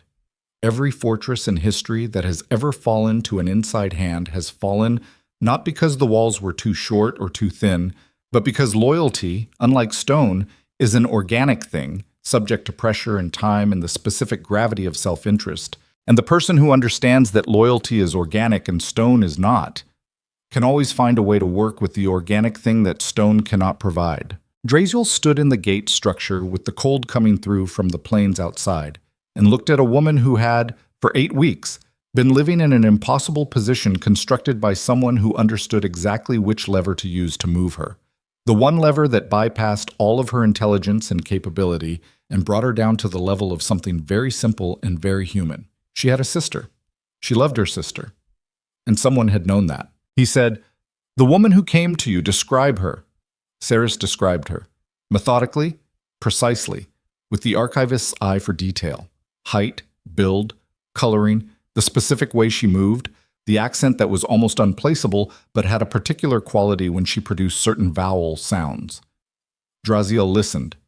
He did not react when he knew who it was. He made himself receive the full description, confirm it 3 times in his own mind, test it against what he knew, test it against what Voss had told him about Celine's contacts, test it against the clean precision of a departure that he had read as dignity and that he now reread as strategy. Then he said, very quietly, "That's Celine's personal secretary." Saris went still. "Marinvel," Draziel said. "She's been with Celine since before our marriage. I haven't spoken to her in 3 years because she travels with Celine, and Celine's personal staff operates independently of mine." He paused. "She's currently at the Northern Estate, with Celine." And there it was, the center point of the web, not where he had expected to find it. And here is what power does to a man's understanding of the world, the specific distortion it creates that he must constantly fight against and rarely wins. It teaches him to look for complexity, to find the sophisticated architecture, the multi-layered construction, the intelligence operation with its carefully nested structures. Power makes a man sophisticated in his threat assessment, and sophistication is sometimes the thing that blinds you to the elegant, simple answer underneath. Celine had not been a victim of the situation. She had not been an incidental element. She had been the architect, not Kaylor. Kaylor was the military instrument, capable and ambitious, but ultimately a tool in the hands of someone with a longer view and a finer touch. Not Dunveer. Dunveer was the resource, the 400 soldiers, and the capital city position that made Kaylor's external advance meaningful. Not the 3 noble houses whose correspondence was being managed. Those were noise, distraction, additional pressure applied to a system already under stress. Celine, who had read every political situation correctly for 9 years because she had been building toward one outcome for 9 years, and every read was in service of the path to that outcome. Who had walked away from the throne with such clean dignity because walking away was the move, removing herself from proximity to Draziel before the full scale of what she'd built came into the light, positioning herself as the wronged party, as the woman of integrity who refused to be complicit, while the machine she had assembled continued running without her visible fingerprints on it, who had, 11 months ago, begun the final construction of a plan that was designed not merely to remove Draziel from the throne, but to remove him in a way that left the Empire's apparatus intact and available for whoever came next. And Marin Vel, her personal secretary, invisible the way all personal staff were invisible, moving through palace corridors for 15 years without anyone examining her carefully because she was Celine's staff and Celine was the queen, and examining the queen's personal secretary was not a thing that fit into anyone's threat model. 15 years. Draziel pressed his hand against the cold stone of the gate wall and breathed. Sorel was watching him from a distance. The soldiers were watching. Saris was watching. He was aware of all of them watching, and he allowed himself for exactly the time it took to breathe in and out twice to feel the full weight of what he was standing inside. 9 years of marriage. 9 years of what he had believed was a cold but genuine partnership with a woman he respected. 9 years of building an empire with someone who was simultaneously building something else.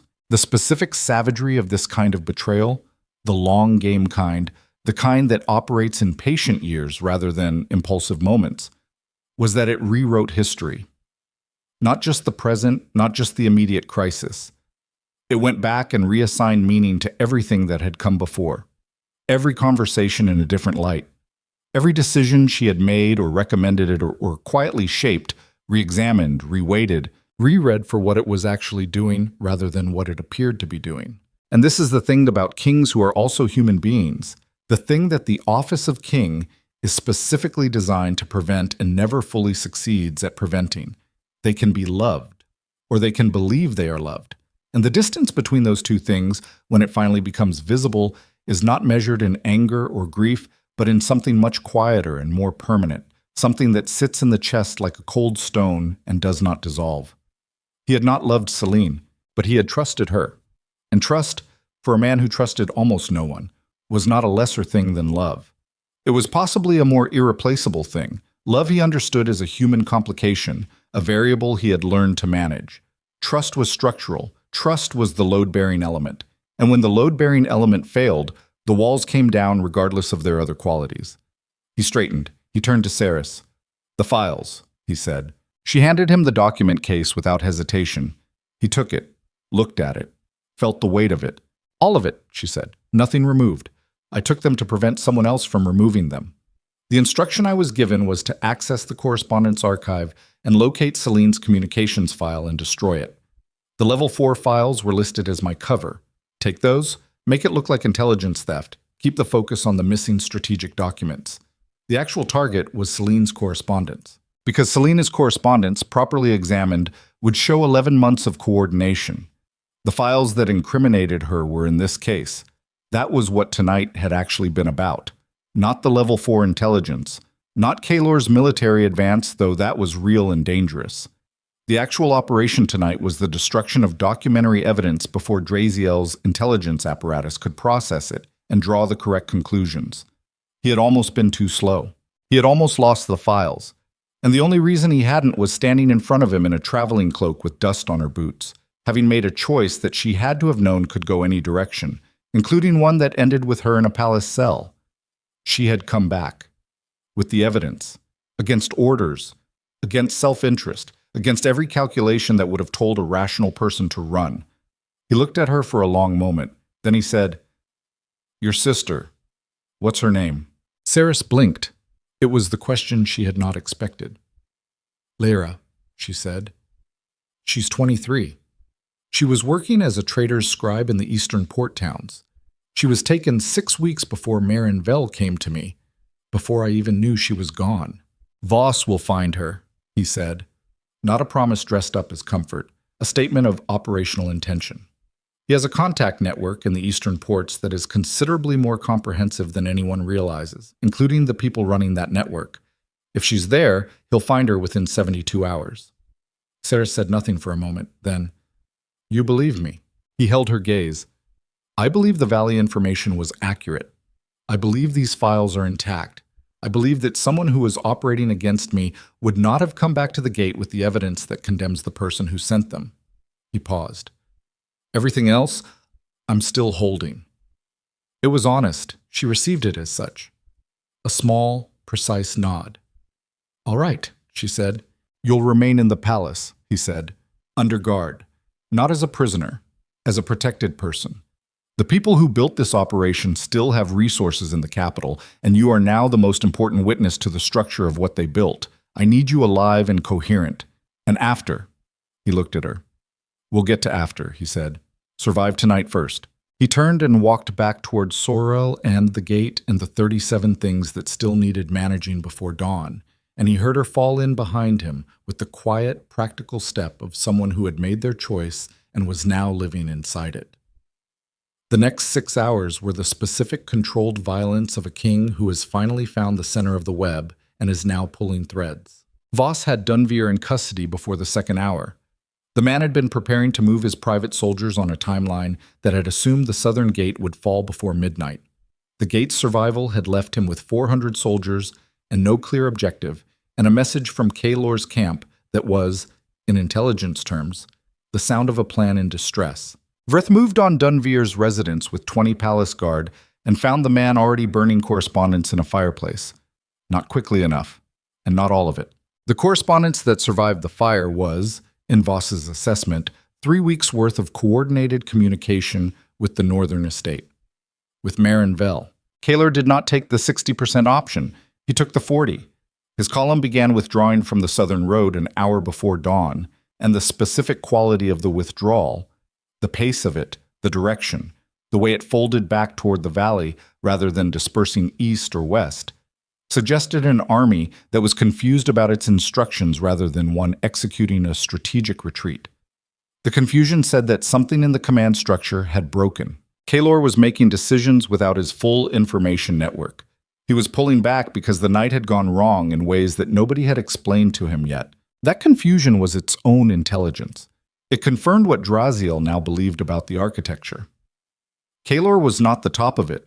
He was a capable piece being moved by a hand that he probably believed was his own. When the hand stopped providing clear signal, he defaulted to withdrawal. A true architect of rebellion doesn't withdraw at the first obstacle. A tool of someone else's architecture does. Sorel managed the military response with the efficiency of a man who had been waiting 30 years for a problem this complex and had prepared for it across a career of smaller problems. Dispatch riders went to every garrison with updated orders, reflecting the new reality of what the Eastern Push actually was and what the Valley Column had actually represented. The intelligence picture, suddenly clarified, allowed a repositioning that looked obvious in retrospect and had been impossible 6 hours ago. By the third hour, the southern gate was no longer the crisis. By the fifth hour, Draziel was back in the war chamber. And by the sixth, as the first gray light of a winter morning came through the windows, he was sitting alone with Celine's correspondence file open on the table in front of him. He read for an hour. He read the way he did everything, completely, without self-protection, without the impulse to soften or edit what the words were actually saying. He had trained himself over decades to receive information clearly even when clarity was the more painful option, because a king who interprets the world to suit himself is a king walking toward a cliff he has convinced himself isn't there. The correspondent said what he had already known, but knowing and reading are different experiences. Knowing leaves the thing in the abstract.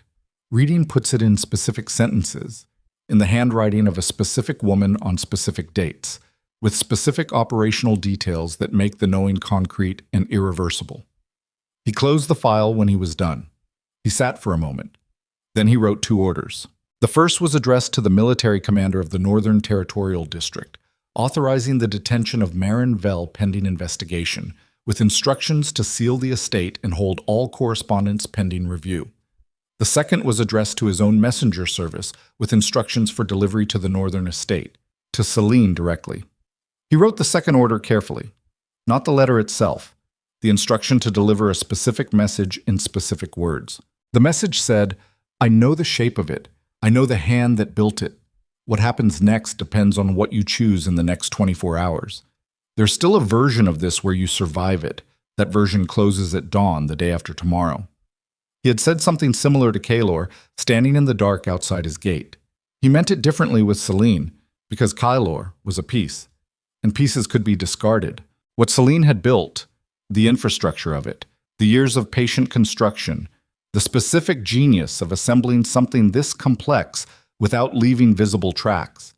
That was the work of a mind that the Empire could use or could be destroyed by, and there was no third option. He sealed both orders and gave them to Vreth.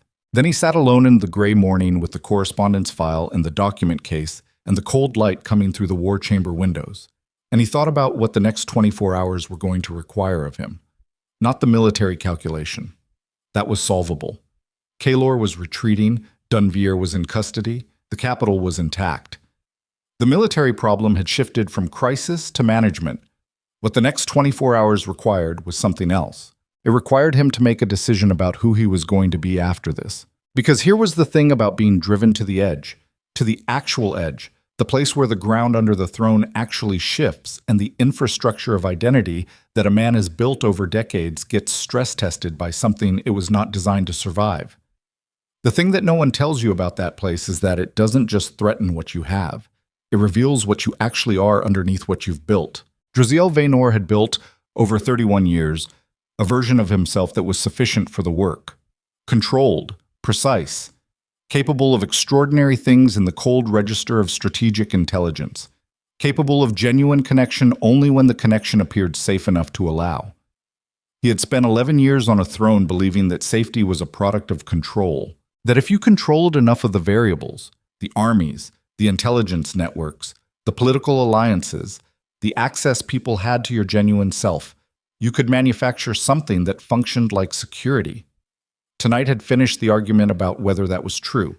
You could not control enough variables, not because the world was too complex, though it was, not because there were always more pieces than you could track, though there were, but because the fundamental unit of power was not information or force or strategic positioning. It was a human being's willingness to choose you. And human willingness was not a variable you could control.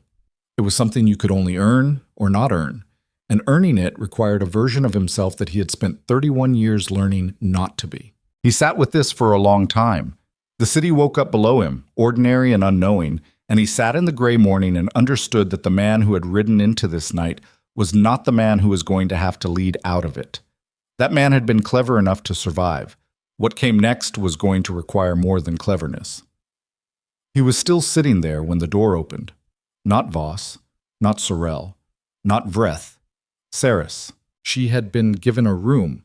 She should have been sleeping. She'd been awake all night, ridden hard, walked back into a gate full of soldiers after completing an act that could have gone sideways in 12 different directions. She had every physiological reason to be horizontal and unconscious.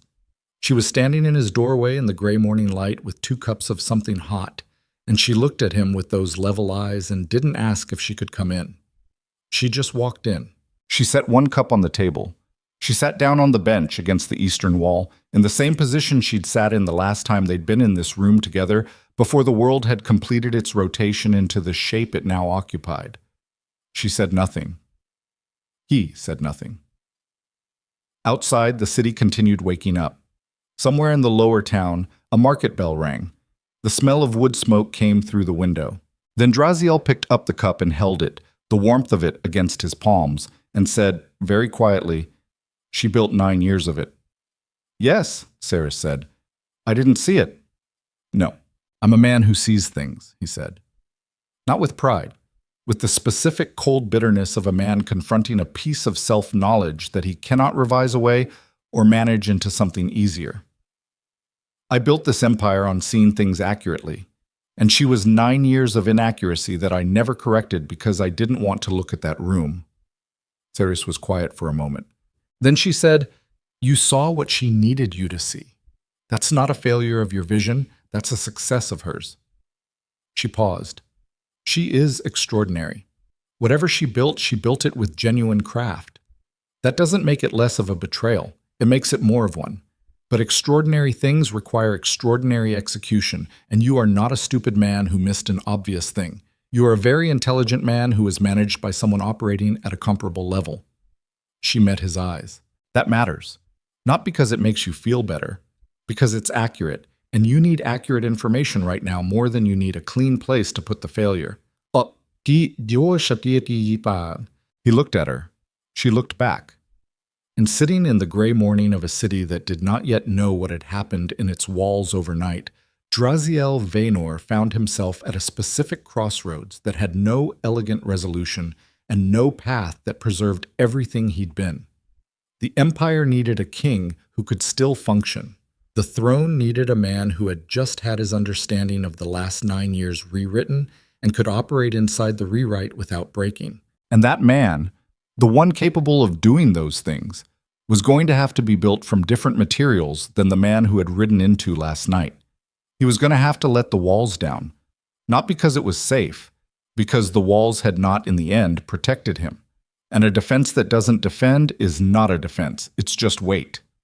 He was still sitting there holding the cup, deciding who he was going to become, when Voss appeared in the doorway. His face said that whatever he was carrying, it had arrived faster than expected. "Marinvel," Voss said. "You found her." "She was already gone when the northern commander reached the estate." He paused. "She left the estate last night, before our orders arrived, before we knew to move." He paused again with the precision of a man who had one more piece and understood its weight. "She was not alone when she left. Lady Selene was with her." The morning air moved through the window. Draziel set the cup down. "Selene left the estate," he said. "Voluntarily," Voss said. "Together." The staff at the estate described it as a planned departure. They were not surprised. They had been given instructions 3 days ago to prepare for the lady's absence. He met Draziel's eyes. "She knew, sir. She knew the operation was going to fail. Before tonight. Before any of tonight happened. She knew, and she moved. She had read it again.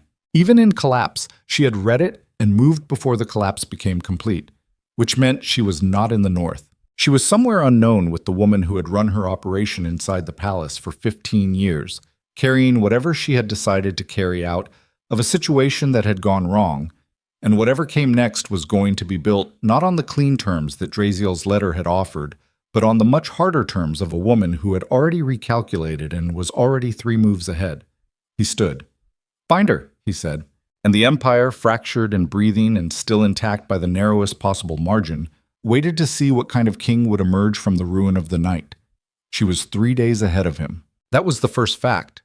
The one Draziel held in his fist like a stone, while the rest of the empire's machinery ground forward around him.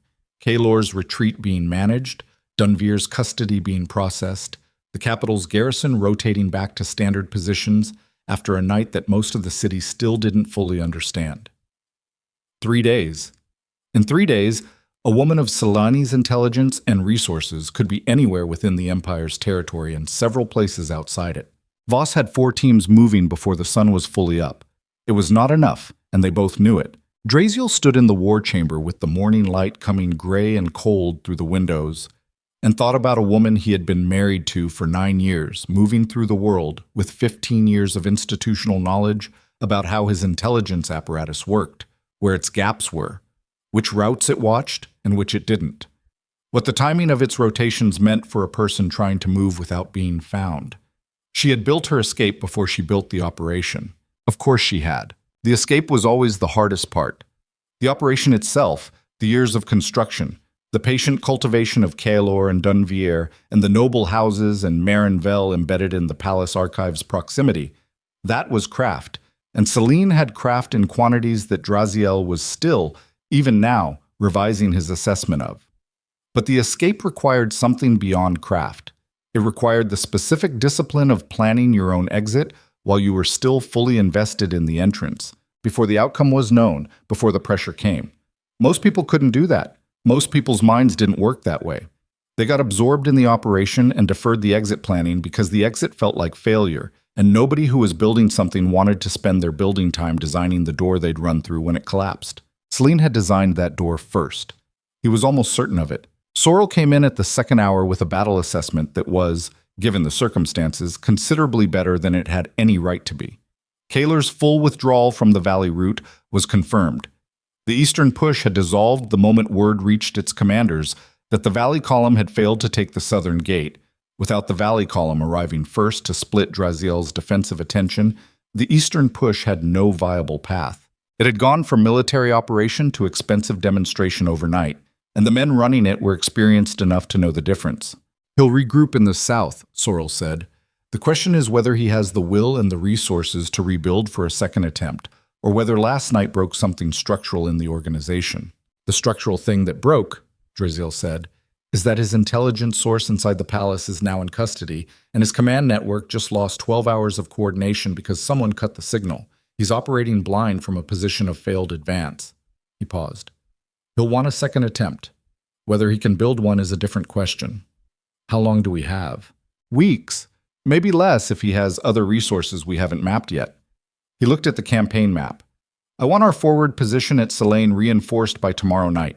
Not because I think he moves that fast, but because a position worth holding is worth holding before you need to hold it. Sorrel nodded. And yourself, sir? Draziel looked at him. You've been awake for... Sorrel calculated with the expression of a man who knows the answer and is deciding whether to say it. 30 hours, minimum. I'm aware. The men can see it. Good, Draziel said. Let them see what 30 hours of managing a crisis looks like, and then watch me still be standing. That's its own kind of message. Sorrel's mouth compressed into the expression that served him as a smile. Yes, sir. He was gone. Draziel was alone with the map for 20 minutes. Then Voss came back. He came back faster than expected, which meant one of two things. Either the news was very good, or it was the kind of bad that needed to be delivered quickly rather than processed into a briefing. Marinville, Voss said. One of my eastern contacts flagged a woman matching her description at the river crossing at Dern. 30 hours ago. She was traveling with a second woman and 6 armed riders. Dern, Draziel said. He found it on the map without looking for it. He knew his empire the way a man knew the rooms of a house he'd built himself. Not from studying a diagram, but from moving through it, from the specific physical memory of having been in every corner of it. Dern was a river-crossing town at the junction of the northern and eastern trade routes. It was, from the northern estate where Celine had been staying, approximately the route you would take if you were going east, toward the coastal territories, toward the ports, toward a ship. She's not running for cover inside the Empire, he said. It wasn't a question. No, sir, Voss said. She's running for out. There were 3 port towns within viable range of the Dern crossing. 2 of them were under Valor's direct administrative control, which meant Voss could have the harbor masters alerted within hours and any departing vessels flagged and held for inspection. The third, Calesse, was technically within the Empire's territorial boundary, but had operated for 50 years under a charter that gave its governing council independent authority over port traffic, and had resisted every attempt by 3 successive kings to renegotiate that charter with the specific immovable stubbornness of people who understood exactly how much their location was worth and had priced their independence accordingly. Calesse would not hold a ship because Draziel sent a message asking. It would require something else. He thought for 30 seconds. "Get me a horse," he said. Voss went very still. "Sir?" "I heard myself the first time. You want to ride to Calais." "I want to be at Calais before she boards a ship, which requires me to ride to Calais?" "Yes." He was already moving toward the door. "How far ahead of us is she?" 30 hours from Dern. Calais from Dern is 14 hours on a fast road. She has a 16-hour lead at minimum." He did the calculation without pausing. "She boards in the morning if she rides through the night, which she will. We need to close 14 hours in 12. That's not Voss." The intelligence officer stopped. "Is it physically possible?" A beat. "With the right horses and the right road conditions? Yes, barely. Then it's what we're doing." He turned at the door. "You, Sorel's 2 fastest riders, Vreth's best 4. Nobody else. Light? No ceremonial anything. We move like scouts, not like a king's procession." "Sir, if Celine has 6 armed riders, then we'll have 8, and I'll be one of them. That's sufficient." He held Voss's eyes. "This is not a military operation. This is a conversation I need to have in person before she puts 300 miles of open water between herself and every consequence of what she built." He paused, and the words came out quieter, but harder. "She deserves to hear what I know from my mouth, and I deserve to look at her face when I say it." Voss said nothing further. They rode within the hour. This is what leadership looks like when it has been stripped of all theater and reduced to its actual substance. Not a king on a ceremonial horse moving through a choreographed procession, but a man in hard riding gear pushing a horse past comfortable limits on a frozen road with 7 people who were good at their jobs and trusted him enough to follow without complete information. There was nothing noble or cinematic about it.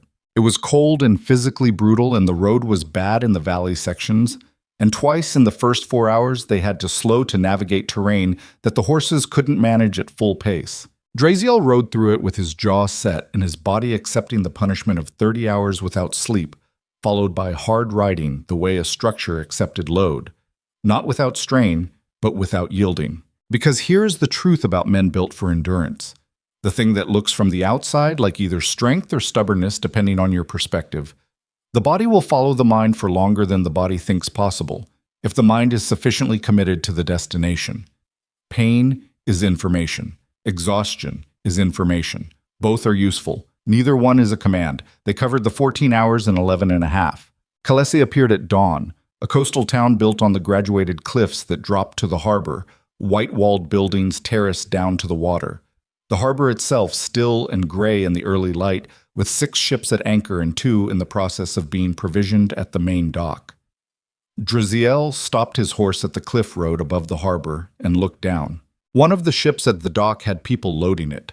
Not cargo, personal luggage, the kind of organized quick loading that people did when they were in a hurry and had money enough to make the crew hurry with them. He could not see faces at this distance. He didn't need to. "The dock," he said. They rode down. The harbor master's office was at the top of the main dock, and Draziel went through it rather than around it. Not to ask permission, but because the harbor master was the authority that Calais's charter had established, and ignoring that authority entirely would create a complication he didn't have time for.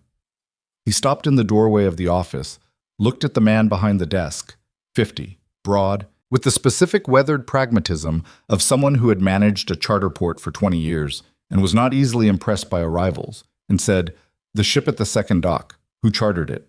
The harbor master looked at him, looked at the 7 riders behind him, looked at his face.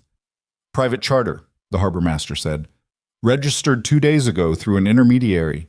Destination marked as Tarven." He paused. "Charter authority presented legitimate documentation." "I'm sure it did," Draziel said. "Is the chartered party aboard?" "They were loading when I came in." He left the harbor master without further conversation and walked the dock. The dock smelled of salt and tar, and the specific cold of salt air at dawn, and the wood under his boots was slick with sea mist, and around him the ordinary business of a working harbor was coming awake. Fishermen, dock workers, the crew of another vessel running rigging checks. Normal sounds, normal smells. the world doing its ordinary business around the specific collision point toward which 11.5 hours of riding had been aimed. He saw Marin Vell first. She was supervising the last of the loading at the ship's gangway. Short, unremarkable, moving with the quiet efficiency that had made her invisible in a palace for 15 years. She looked up when she heard boots on the dock, and her face did something controlled and rapid that settled into an expression of neither fear nor defiance, but something between them, the specific expression of a person who is prepared for the possibility of this moment and is now running the preparation. And behind her, already on the gangway, already 3 steps above the dock, Celine. She was wearing a traveling cloak, plain, nothing ceremonial, the same deliberate plainness that Draziel had dressed in when he wanted to move through the world without announcing himself. She had her hand on the gangway rope, and she had stopped when she heard his boots on the dock, and she turned and looked at him across 20 feet of salt air and early morning gray. They looked at each other. 9 years of marriage, 15 years of construction, the full distance of what had been real and what had been architecture, and what, if anything, existed in the space where those two things touched. Neither of them spoke for a moment. Celine stepped back down the gangway. It was not surrender. He understood that immediately. She stepped down because she was choosing to, because whatever she had decided about this moment, it was not a decision she was going to execute from the top of a gangway with her back to him. She walked down the dock toward him and stopped 6 feet away. She looked exactly like herself. That was the first thing. He had expected something different, some visible mark of the collapse of what she'd built, some evidence of the night's failure in her face. There was none. She was composed, clear-eyed, wearing the same controlled expression she had worn in 9 years of council meetings and state dinners and the private rooms where empires were actually run. "You covered that distance faster than I calculated," she said. "You know what your miscalculation cost you." "Yes." She met his eyes. "I know." He looked at her for a long moment. 9 years, he said. "Yes." "Was any of it—" He stopped. He had the question, and he was deciding whether to ask it, because asking it was a form of need, and he had spent his entire adult life not asking questions from need. He asked it anyway. Was any of it genuine? She was quiet for a moment, and the pause, the consideration, the fact that she did not immediately produce either denial or confession, was the most honest thing she had done in his presence in 9 years. The pause said that the question was real and deserved a real answer, and a person who was purely constructed would not have paused. A purely constructed person would have had the answer ready. "The respect was genuine," she said. She said, "I have always genuinely respected your mind, the way you build things, the way you see." She paused again. "The rest it was never personal. I need you to hear that as something other than an insult. It was never personal because the thing I was building was never about you specifically. You were," she considered her words, "you were the position. The throne required a specific kind of occupant for what I needed to build around it. You fit the requirements, the intelligence, the military capability, the specific quality of control that would keep the empire stable long enough for the construction to be viable." She held his eyes. "That's not nothing. I wouldn't have spent 9 years beside a man I didn't believe was worth respecting." He absorbed this. It was, he understood, as close to honest as she was capable of being in this moment, which meant it was also as close to an apology as he was going to receive. "The throne was always the target," he said. "Yes." "For yourself, for Valor," she said. And there was something in her voice that was not performance, something that was either genuine conviction or the most refined level of self-deception he had ever encountered. "I believe I would have been a better ruler. I still believe that. Not because you have failed, you haven't entirely, but because I have capabilities for this work that are not adequately used in the position I occupied." She paused. "I spent 9 years running the political infrastructure of this empire from a role that received none of the credit and none of the authority. I made decisions that never carried my name. I built alliances that were attributed to your reign. I was the architecture that your reputation stood on, and I was invisible inside it." The composure held, but something behind her eyes shifted, something old and compressed. "That is not nothing either." And here, in the salt air of a dawn harbor at the edge of his empire, was the thing that made Celine Vaynor genuinely dangerous. Not the construction, not the patient intelligence, not the network she had built over 11 months. It was this. She was not wrong. About herself. About her capabilities. About what she had been and what she had been denied. She was not wrong. The grievance at the center of it was real. The 9 years of invisible labor was real. The specific injustice of a mind of her caliber being permanently positioned behind, rather than at the table, was real. And she had responded to a real injustice with methods that had cost real lives and would have cost more. This is the unbearable complexity that power presents to people who think clearly. That the wrongness of a response does not erase the legitimacy of the wound that generated it. Both things can be true. The grievance can be justified. The answer to the grievance can still be unforgivable. He said, hundreds of soldiers were prepared to die last night on both sides. Kaylor's column alone would have... I know, she said quietly. Do you? I know what it costs. Her voice was flat, not cold, but flattened under the weight of the acknowledgement. I knew before I built it. I made that calculation and I built it anyway. She met his eyes. I'm not going to tell you that I'm sorry for what I decided to do. I'm going to tell you that I understand what it cost, and I own the ownership of that cost. That's the most honest thing I can give you. He looked at her for a long moment. Then he said, I'm not here to arrest you. Her expression shifted, barely, but he'd spent 9 years learning to read her face, and the shift was there. Then why? Because I needed to look at you when I said this. He held her gaze with the specific, unbreakable quality that men developed when they had spent decades refusing to blink first. Whatever comes after this, why, whatever the Empire does, whatever Voss builds in terms of a case, whatever the political consequences are, I needed you to hear from my mouth, not from a letter, not from a messenger, that I see the full shape of what you built, every piece of it, every year of it. And I want you to know that you were seen. Not the performance, not the queen, the actual thing you were doing and why. He paused. You built something extraordinary. It was wrong, and it was extraordinary, and both of those things are true, and I am the only person in the world who has the full context to say both at the same time. She was very still. You deserved a different position, he said. I don't know what it would have looked like inside the structure we occupied. I know that the structure we occupied was not sufficient for what you were.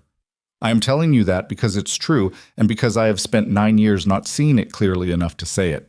He paused. That is also the most honest thing I can give you. A long silence. The harbor moved around them, water against the dock pilings. A gull moving overhead. The ship's crew watching from a careful distance. The dock workers pretending not to watch from a less careful one. Celine said, What happens now? You have a ship, he said. It will not be followed. You have a destination that I will not know and will not try to learn. He held her gaze. Marinville stays. Her jaw tightened. She ran the palace operation, he said. She has information I need about the full extent of what was built inside my walls. She stays, and she talks, and in exchange she is treated as a witness rather than a prisoner. And when the process is complete, she has options that don't involve a cell. He paused. That's the offer. It closes when you step back onto that gangway. Celine looked at him. She looked at Marinville, who was standing 20 feet away with her hands still and her face doing nothing visible. Then Celine said something that Draziel had not expected. She said, She has a daughter in the eastern port towns. He understood. I know, he said. Because Voss had told him, an hour into the ride, that the contact in the eastern ports had found not only a lead on Saris's sister, but a child, 7 years old, living with a fisherman's family, whose records connected back to a palace staff member who had served for 15 years under the queen's personal household. Marinville's daughter. The leverage that had been used on Marinville was the same shape as the leverage that had been used on Saris, a child, held out of reach, safe only as long as the person who loved her kept performing. Celine had not built her network through ideology or money alone. She had built it through the specific understanding that the most reliable lever for controlling a human being was not fear of their own harm, but fear of harm to someone they loved more than themselves. It was, Draziel thought, looking at her face, the most genuinely terrible thing he had learned about her. Not the ambition, not the operation. This, the knowledge of what she had been willing to use. The daughter is already being located, he said. She'll be in the capital within the week. Marinvell will know that before her first conversation with Voss. He held Celine's eyes. Whatever you used to build this, I'm not using it to dismantle it. We're going to do this the right way. Something moved through Celine's expression that he could not fully read. It might have been shame. It might have been something that, in a different life, in a different construction, might have been close to respect. She turned to Marinvell. They looked at each other, these two women who had built something together across 15 years, and whatever passed between them in that look was in a language that existed between them alone, the private language of people who have been in the dark together long enough to develop their own vocabulary. Marinvell nodded. Once, Celine turned back to Draziel. She said, "You are going to be a better king because of this."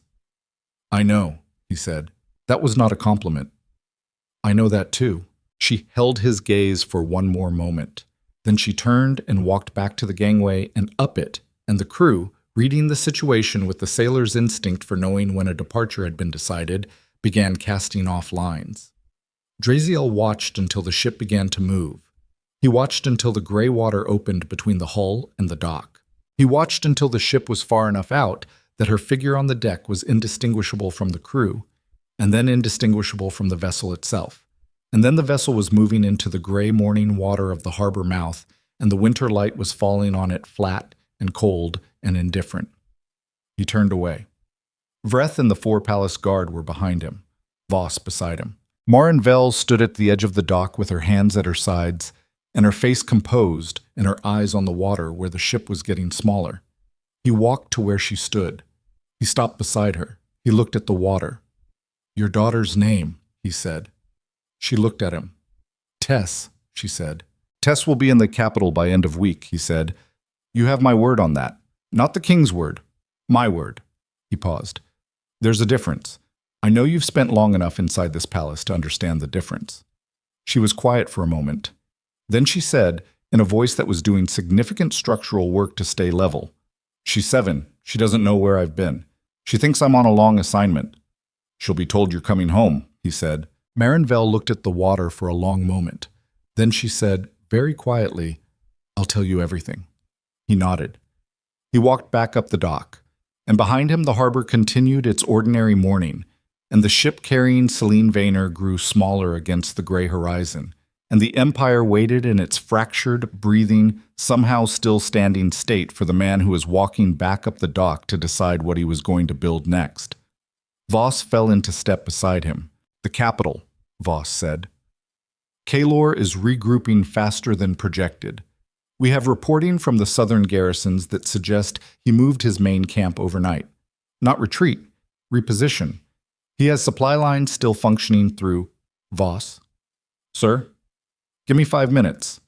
Voss stopped. Draziel walked to the end of the dock where the pilings dropped into black water and the harbor opened to the sea. And he stood there alone with the cold wind coming off the water and the sound of the ship's sails in the distance. He was 38 years old. He had ruled for 11 years.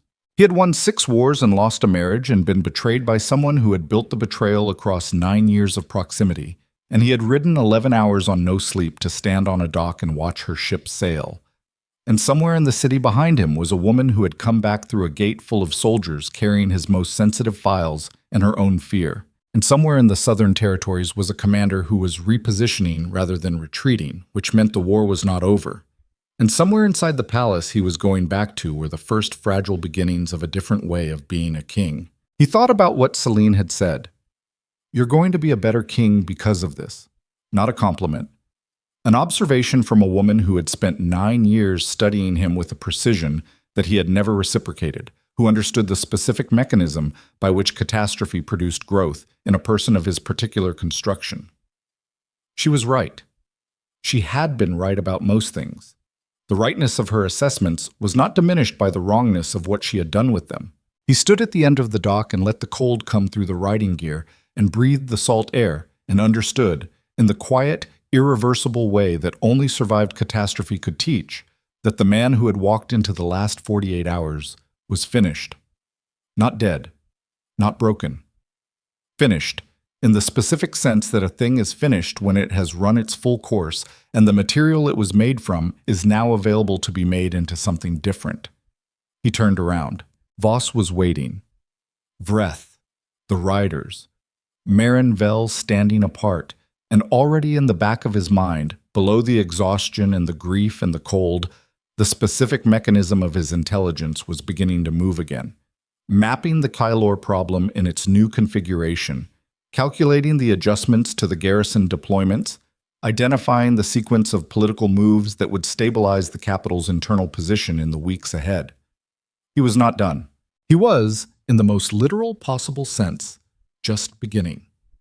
He walked back up the dock toward his people, and the wind came off the water behind him, and somewhere in the southern territories, Kylor's repositioned army was preparing for the next move, and the Empire held its breath and waited. The final battle was not behind him. It was ahead. And this time, Draziel Vaynor was walking into it as something he had never been before, a king who had lost everything he thought he needed to protect, and discovered, in the losing, what he was actually made of, which was the most dangerous thing a man could become. The road back to the capital was longer than the road out, not in miles. The miles were identical, the same frozen valley sections, the same pine corridors, the same frost-heaved road surface that had punished them coming and punished them going. The distance was the same, but a man riding toward a thing he needs to stop and a man riding back from a thing he has chosen to let go are traveling through entirely different terrain inside themselves. And that interior distance has its own weight, its own resistance, its own way of making hours feel longer than arithmetic accounts for. Draziel rode at the front and said almost nothing for 6 hours. His people let him. This was one of the things he had built over 11 years without fully understanding he was building it. A team of people who were good enough at their work to know when the work required silence. Not the silence of subordinates afraid to speak. The silence of professionals who understood that a mind processing at the level Draziel's was processing right now needed open space around it. That intrusion was waste, and waste was the one thing none of them could afford. He thought about Kylor. Reposition, not retreated. That distinction mattered, and he had let Voss begin the sentence about it, and then asked for 5 minutes. And those 5 minutes had extended into 6 hours of writing, and the Kylor problem had been sitting at the back of his mind the whole time, running on a lower register while the front of his mind dealt with the dock and Celine and Marinvel and the specific irreversible morning that was now behind him. Kylor had resources Draziel hadn't fully mapped. Not money. The southern province revenues were significant, but not extraordinary. Not manpower. 3,000 soldiers was a serious force, but not a force capable of taking a prepared capital against a defender with full information. The thing Kylor had that made him viable for a second attempt was something more dangerous than money or men. He had time. A rebellion that survives its first major failure and its commander survives with it has demonstrated something to every fence-sitter in the Empire. It has demonstrated that the established power cannot simply crush it in the first engagement and move on. That demonstration changes the calculation for every noble house, every regional governor, every military commander who has been watching and waiting to see which way the wind settled before committing to either direction. A Kylor who was still operational after last night was a Kylor who was recruiting, whether he was actively trying to or not. This was the part of the problem that required resolution, and it required resolution in a time frame shorter than Kylor needed to use that demonstration effectively. Draziel reached the capital in the early afternoon and went directly to the war chamber without changing clothes or eating, and spent 3 hours with Sorrel and the garrison commanders working through what the next 30 days needed to look like. It was not a grand strategy session.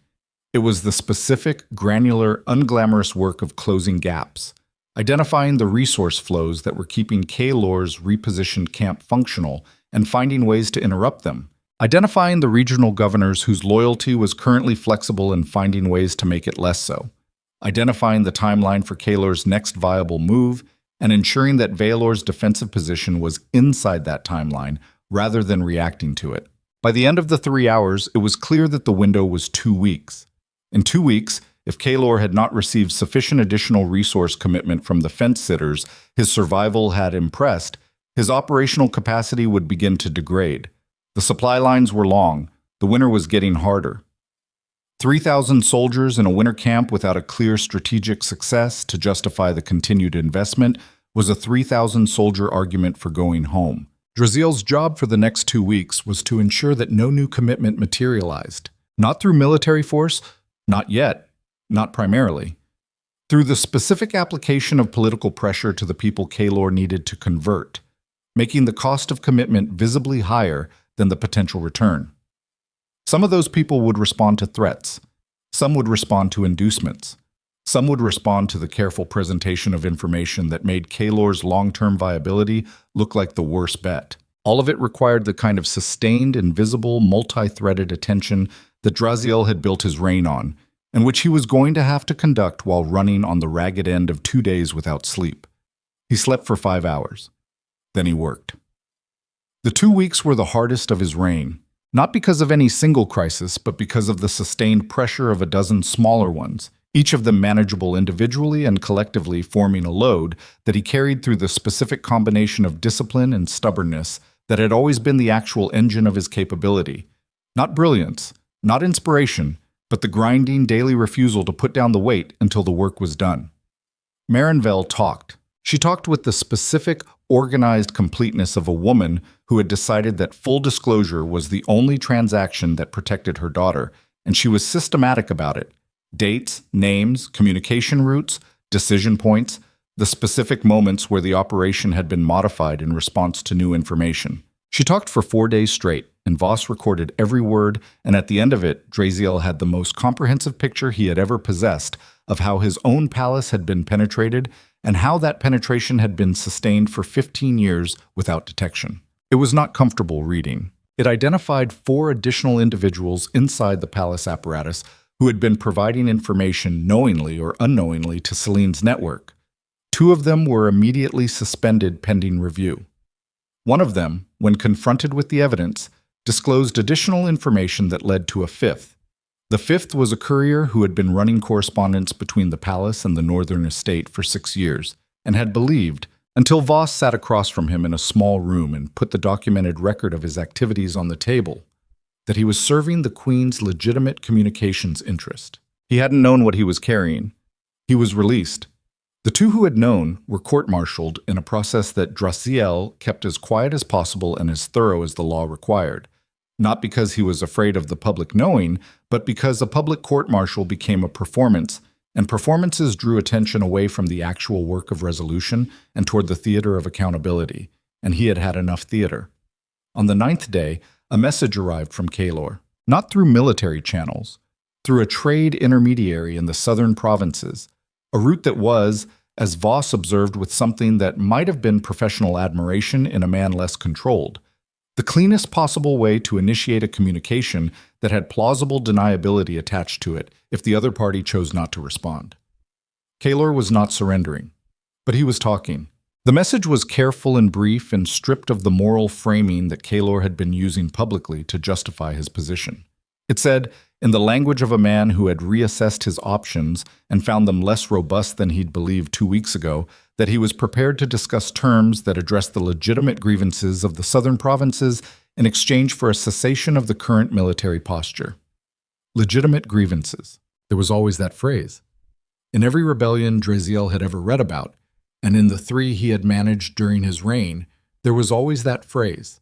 Because genuine rebellion without any legitimate grievance at its foundation was rare, and the legitimacy of the grievance was always the hardest part to address, because addressing it required admitting that the thing being rebelled against had a real problem at its core. The southern provinces had real problems. Resource allocation that had historically favored the capital in the northern territories.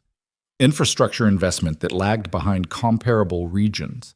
Military drafts that pulled disproportionately from southern populations relative to the benefits those populations received from the empire's protection. These were not fabrications. Kaylor had not invented them. He had found them, real and unaddressed, and used them the way an opportunist uses a wound, not to heal it, but to widen it. The wound was real. The opportunism was real. Both things were true. Draziel wrote back. He wrote through his intermediary, and the response he sent was not what Kaelor expected. Not a list of demands or conditions, not the language of a king accepting a subordinate's petition. It was a direct and specific acknowledgement of each of the southern provinces' documented grievances, followed by equally specific proposed remedies, followed by a single condition: Kaelor's personal withdrawal from military command of the southern territories, replaced by a civilian governance structure that the provinces themselves would have a voice in selecting. Not execution, not imprisonment. Withdrawal. It was, by any historical standard of how kings dealt with the commanders of failed rebellions against their throne, an extraordinary offer. Sorel, when Draziel showed him the response before sending, had looked at it for a long time without speaking. "He led 3,000 men against your capital," Sorel said finally. "Yes." "He built a network inside your palace." "No." "He was used by a network inside my palace. There's a difference. Kaelor is a capable, ambitious commander who was convinced that the political conditions made a move viable. The construction that created those conditions was not his." Draziel paused. "Executing Kaelor doesn't dismantle what created Kaelor. Addressing what created Kaelor does." Sorel was quiet for a moment longer. Then he said, "You've changed." "Yes," Draziel said. "Is that a problem?" "I don't know yet," Draziel said honestly. "Ask me in a year." Kaelor accepted the terms on the 12th day. Not because he was generous or repentant. Draziel held no illusions about that. He accepted because the alternative was a military campaign that his current resource position could not sustain through a full winter, and because the terms offered him a way to step back from the edge without stepping off it entirely. His military career was finished. His political influence in the South was not. A man of his capability, redirected from military command to civilian political engagement, was either a stabilizing force or a future problem, and Draziel knew it and built it into the monitoring architecture anyway, because the only alternative was to create a martyr, and martyrs were considerably worse for the long-term stability of an empire than managed, visible, resource-constrained former commanders. On the 14th day, the crisis formally ended. Not with ceremony, not with a public announcement or a celebration that the capital could pour into the streets for. With paperwork signed in a room with Sorel and Voss and the southern province representatives who had come to the capital as part of the negotiation, and the specific quiet of things that have been burning finally being allowed to stop. Draziel signed the last document and set the pen down and sat back in the chair, and for the first time in 2 weeks let his body acknowledge what it had been carrying. He was exhausted in a way that sleep didn't fully fix. The kind of exhaustion that lived in the bones rather than the muscles. That was the residue of sustained high-stakes decision-making rather than physical effort that needed not rest but time. Actual time. The slow, quiet passage of ordinary days doing ordinary things to gradually discharge. He was also, underneath the exhaustion, something he hadn't expected to find there. He was lighter. Not happy. Not relieved in the simple way that the end of a crisis produced relief, but lighter, in the specific way that a man becomes lighter when he has put down something he has been carrying too long and finally accepted that he was never supposed to carry it alone. He found Saris in the Eastern Library. Of course he did. It was late afternoon and the library was amber with the light coming through the south-facing windows, and she was at her usual table with 3 open volumes and a notebook, and she looked up when he came in and did not perform surprise or pleasure or any of the social responses that other people would have produced. She just looked at him with those level eyes and let him decide what the moment was. He sat down across from her. He said nothing for a while. She waited. This was, he thought, looking at her face in the amber light, the thing he had never known how to have before, and was still learning to accept having now, not passion, not the electric dangerous thing that had started this, but something beneath it, something that passion was the surface of. The specific piece of being in the presence of a person who required nothing from you, except what you actually were. "It's over," he said. "I know," she said. "The news was through the palace by midday. Your sister arrives tomorrow." Her hands resting on the open book went still for just a moment. "Voss found her." "Voss finds things," Draziel said. "It's what I pay him for. She's well. She's been told you're here and you're safe, and someone is coming for her." He paused. I sent a personal escort, not palace guard, civilian travel. Less frightening for someone who doesn't know what's been happening. Saris looked at the table. When she looked up, there was something in her face that he had almost never seen there. Not because she wasn't capable of it, but because she had spent so many years in environments where showing it was a form of vulnerability she couldn't afford. It was simple, unguarded gratitude, and it sat in her expression for exactly as long as it needed to before she folded it back into herself. "Thank you," she said. "Don't," he said. She looked at him. "Don't thank me for that," he said. "She was taken to control you. Recovering her isn't generosity. It's the minimum owed." He held her gaze. "I'm better than the minimum. But the minimum comes first." A small, precise pause. Then she said, "You went to Calais?" "Yes." "You let her go?" "Yes." She was quiet for a moment, considering this. Not judging it, considering it, which was a different thing. The specific, active process of a mind that took information seriously enough to actually think about it before responding to it. "Why?" she said. He thought about how to answer that honestly. "Because arresting her would have made her a symbol," he said. "A martyred queen is considerably more dangerous to this empire than an exiled one. And because—" He stopped, restarted. "Because she was right about some things. Not about what she did, about what she was and what she was never allowed to be. Punishing her publicly for the methods erases the legitimate thing underneath the methods and leaves it unaddressed, and it will come back in a different form, with a different face, and I'll be managing it again in 5 years." He paused. "The actual work is addressing the thing underneath, not the person. The thing." Saris looked at him steadily. "That's a different kind of thinking than you were doing 2 weeks ago," she said. "Yes," he said. "What changed?" He sat with the question for a moment. Then he said, "I stopped needing to be right about everything. There's a difference between being the person in the room who's right and being the person in the room who finds the right answer. I've spent 11 years being the first one. It's less useful than it looks." She said nothing, but something in her expression shifted in a way that said the thing had landed. Outside the library windows, the city was settling into its late afternoon rhythm. The light was going from amber to the specific deep gold of winter late sun, and the shadows in the library were getting longer, and somewhere below the palace, the ordinary life of the capital was proceeding with the magnificent indifference that cities maintain toward everything except their own daily functioning. Draziel looked at the books on her table. He said, "What are you reading?" She looked slightly surprised by the question, not by the words, but by the register of them, the ordinary quality of it. A man asking a woman what she was reading because he was sitting across from her, and it was what you asked. "Land tenure law," she said. "The southern province's agricultural claim disputes go back 60 years. If the new governance structure is going to function, someone needs to understand the actual legal history of the resource allocation problems before the new council inherits them." He looked at her. "You're already working on the southern settlement," he said. "It seemed like someone should." "You're keeper of the Royal Archives." "The Royal Archives contain 60 years of land claim documents," she said, "and I have the specific professional background to make sense of them. And the settlement is going to fail if the new governance council inherits a legal landscape they don't understand." She met his eyes. "You can tell me it's not my problem." He said, "I was going to ask you to lead the documentation review." She blinked, once. "The new Southern governance structure needs a records audit," he said. "Someone who understands the archive, understands the legal history, and can work directly with the incoming council to build a clear picture of the last 60 years of resource decisions. Someone who operates without a political agenda and with the kind of precision that produces work other people can rely on."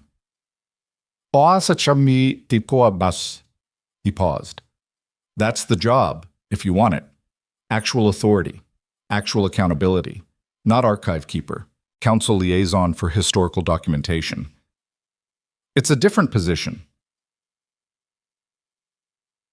She was quiet for a long moment. "You're not doing this because of what happened between us," she said.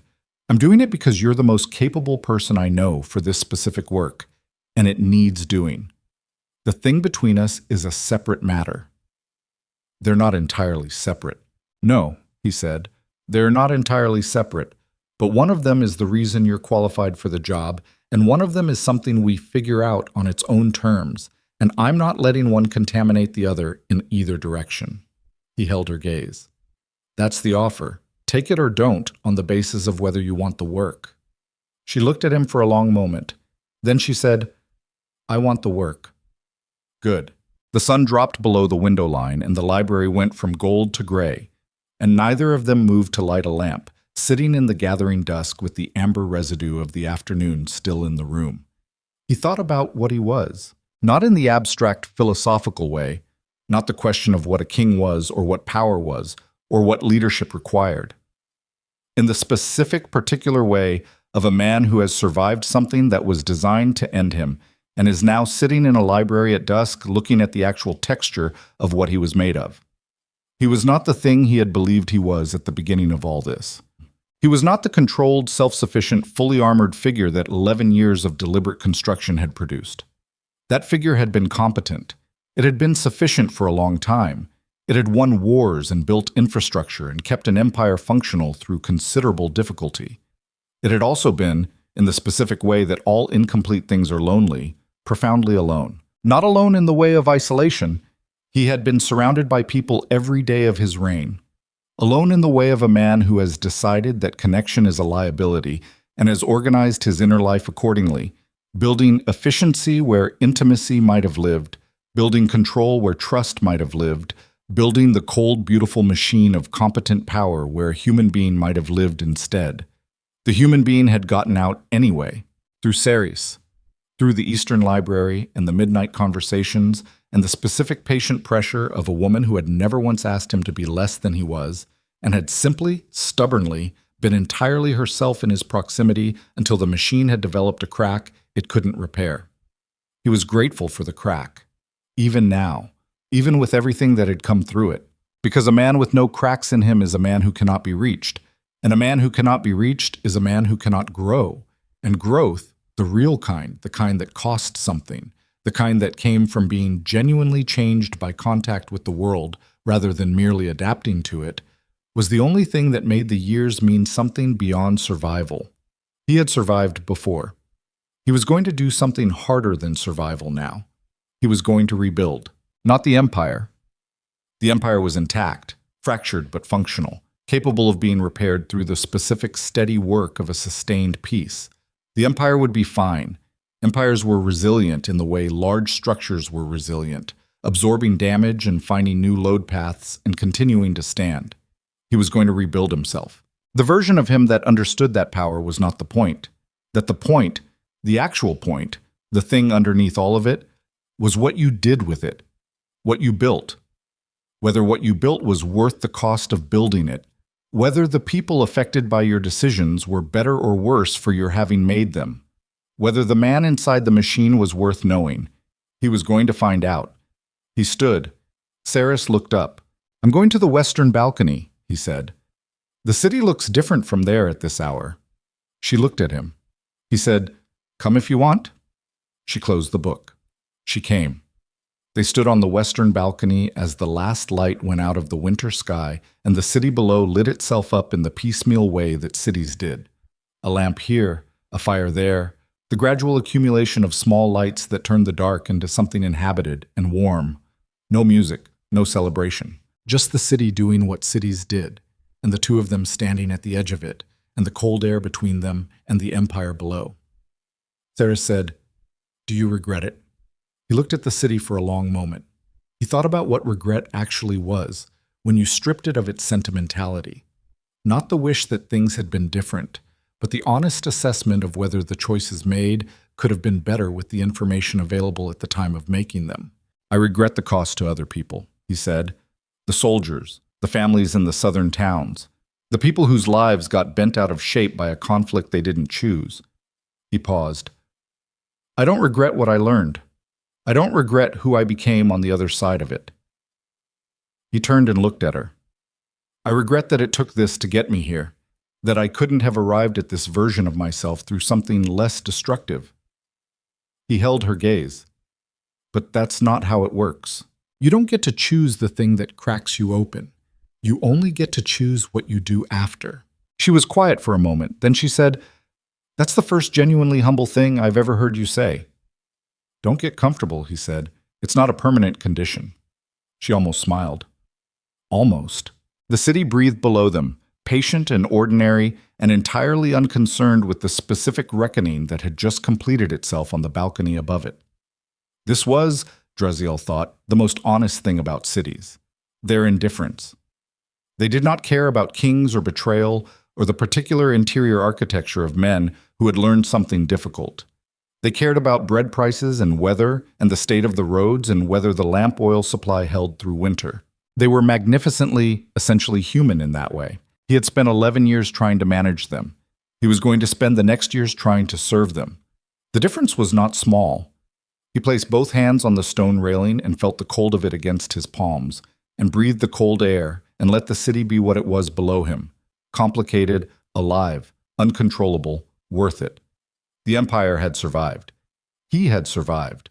And what survived them both was something simpler and harder and more enduring than power: the specific, unglamorous daily work of being accountable to the people who had no choice but to live inside the decisions you made, and making those decisions as honestly and as carefully as a flawed and finally clear-eyed man could manage. It was not a triumph. It was not a defeat. It was the morning after both, when the fires were out and the smoke was clearing and the work of everything that came next was waiting in the ordinary light. He straightened. He turned from the railing. Behind him, the empire waited. Ahead of him, the same. And for the first time in 31 years, Draziel Vaynor walked toward it without his armor on. Not because it was safe, because he had finally understood that the things worth protecting could not be protected from inside a wall. They had to be met, openly, at full cost, with both hands empty and ready for whatever came next. The city burned its 10,000 small fires in the winter dark below, and the palace stood on its black cliffs wrapped in silver fog. And a king who had finally learned the difference between holding power and wielding it walked back through the door behind him and got to work.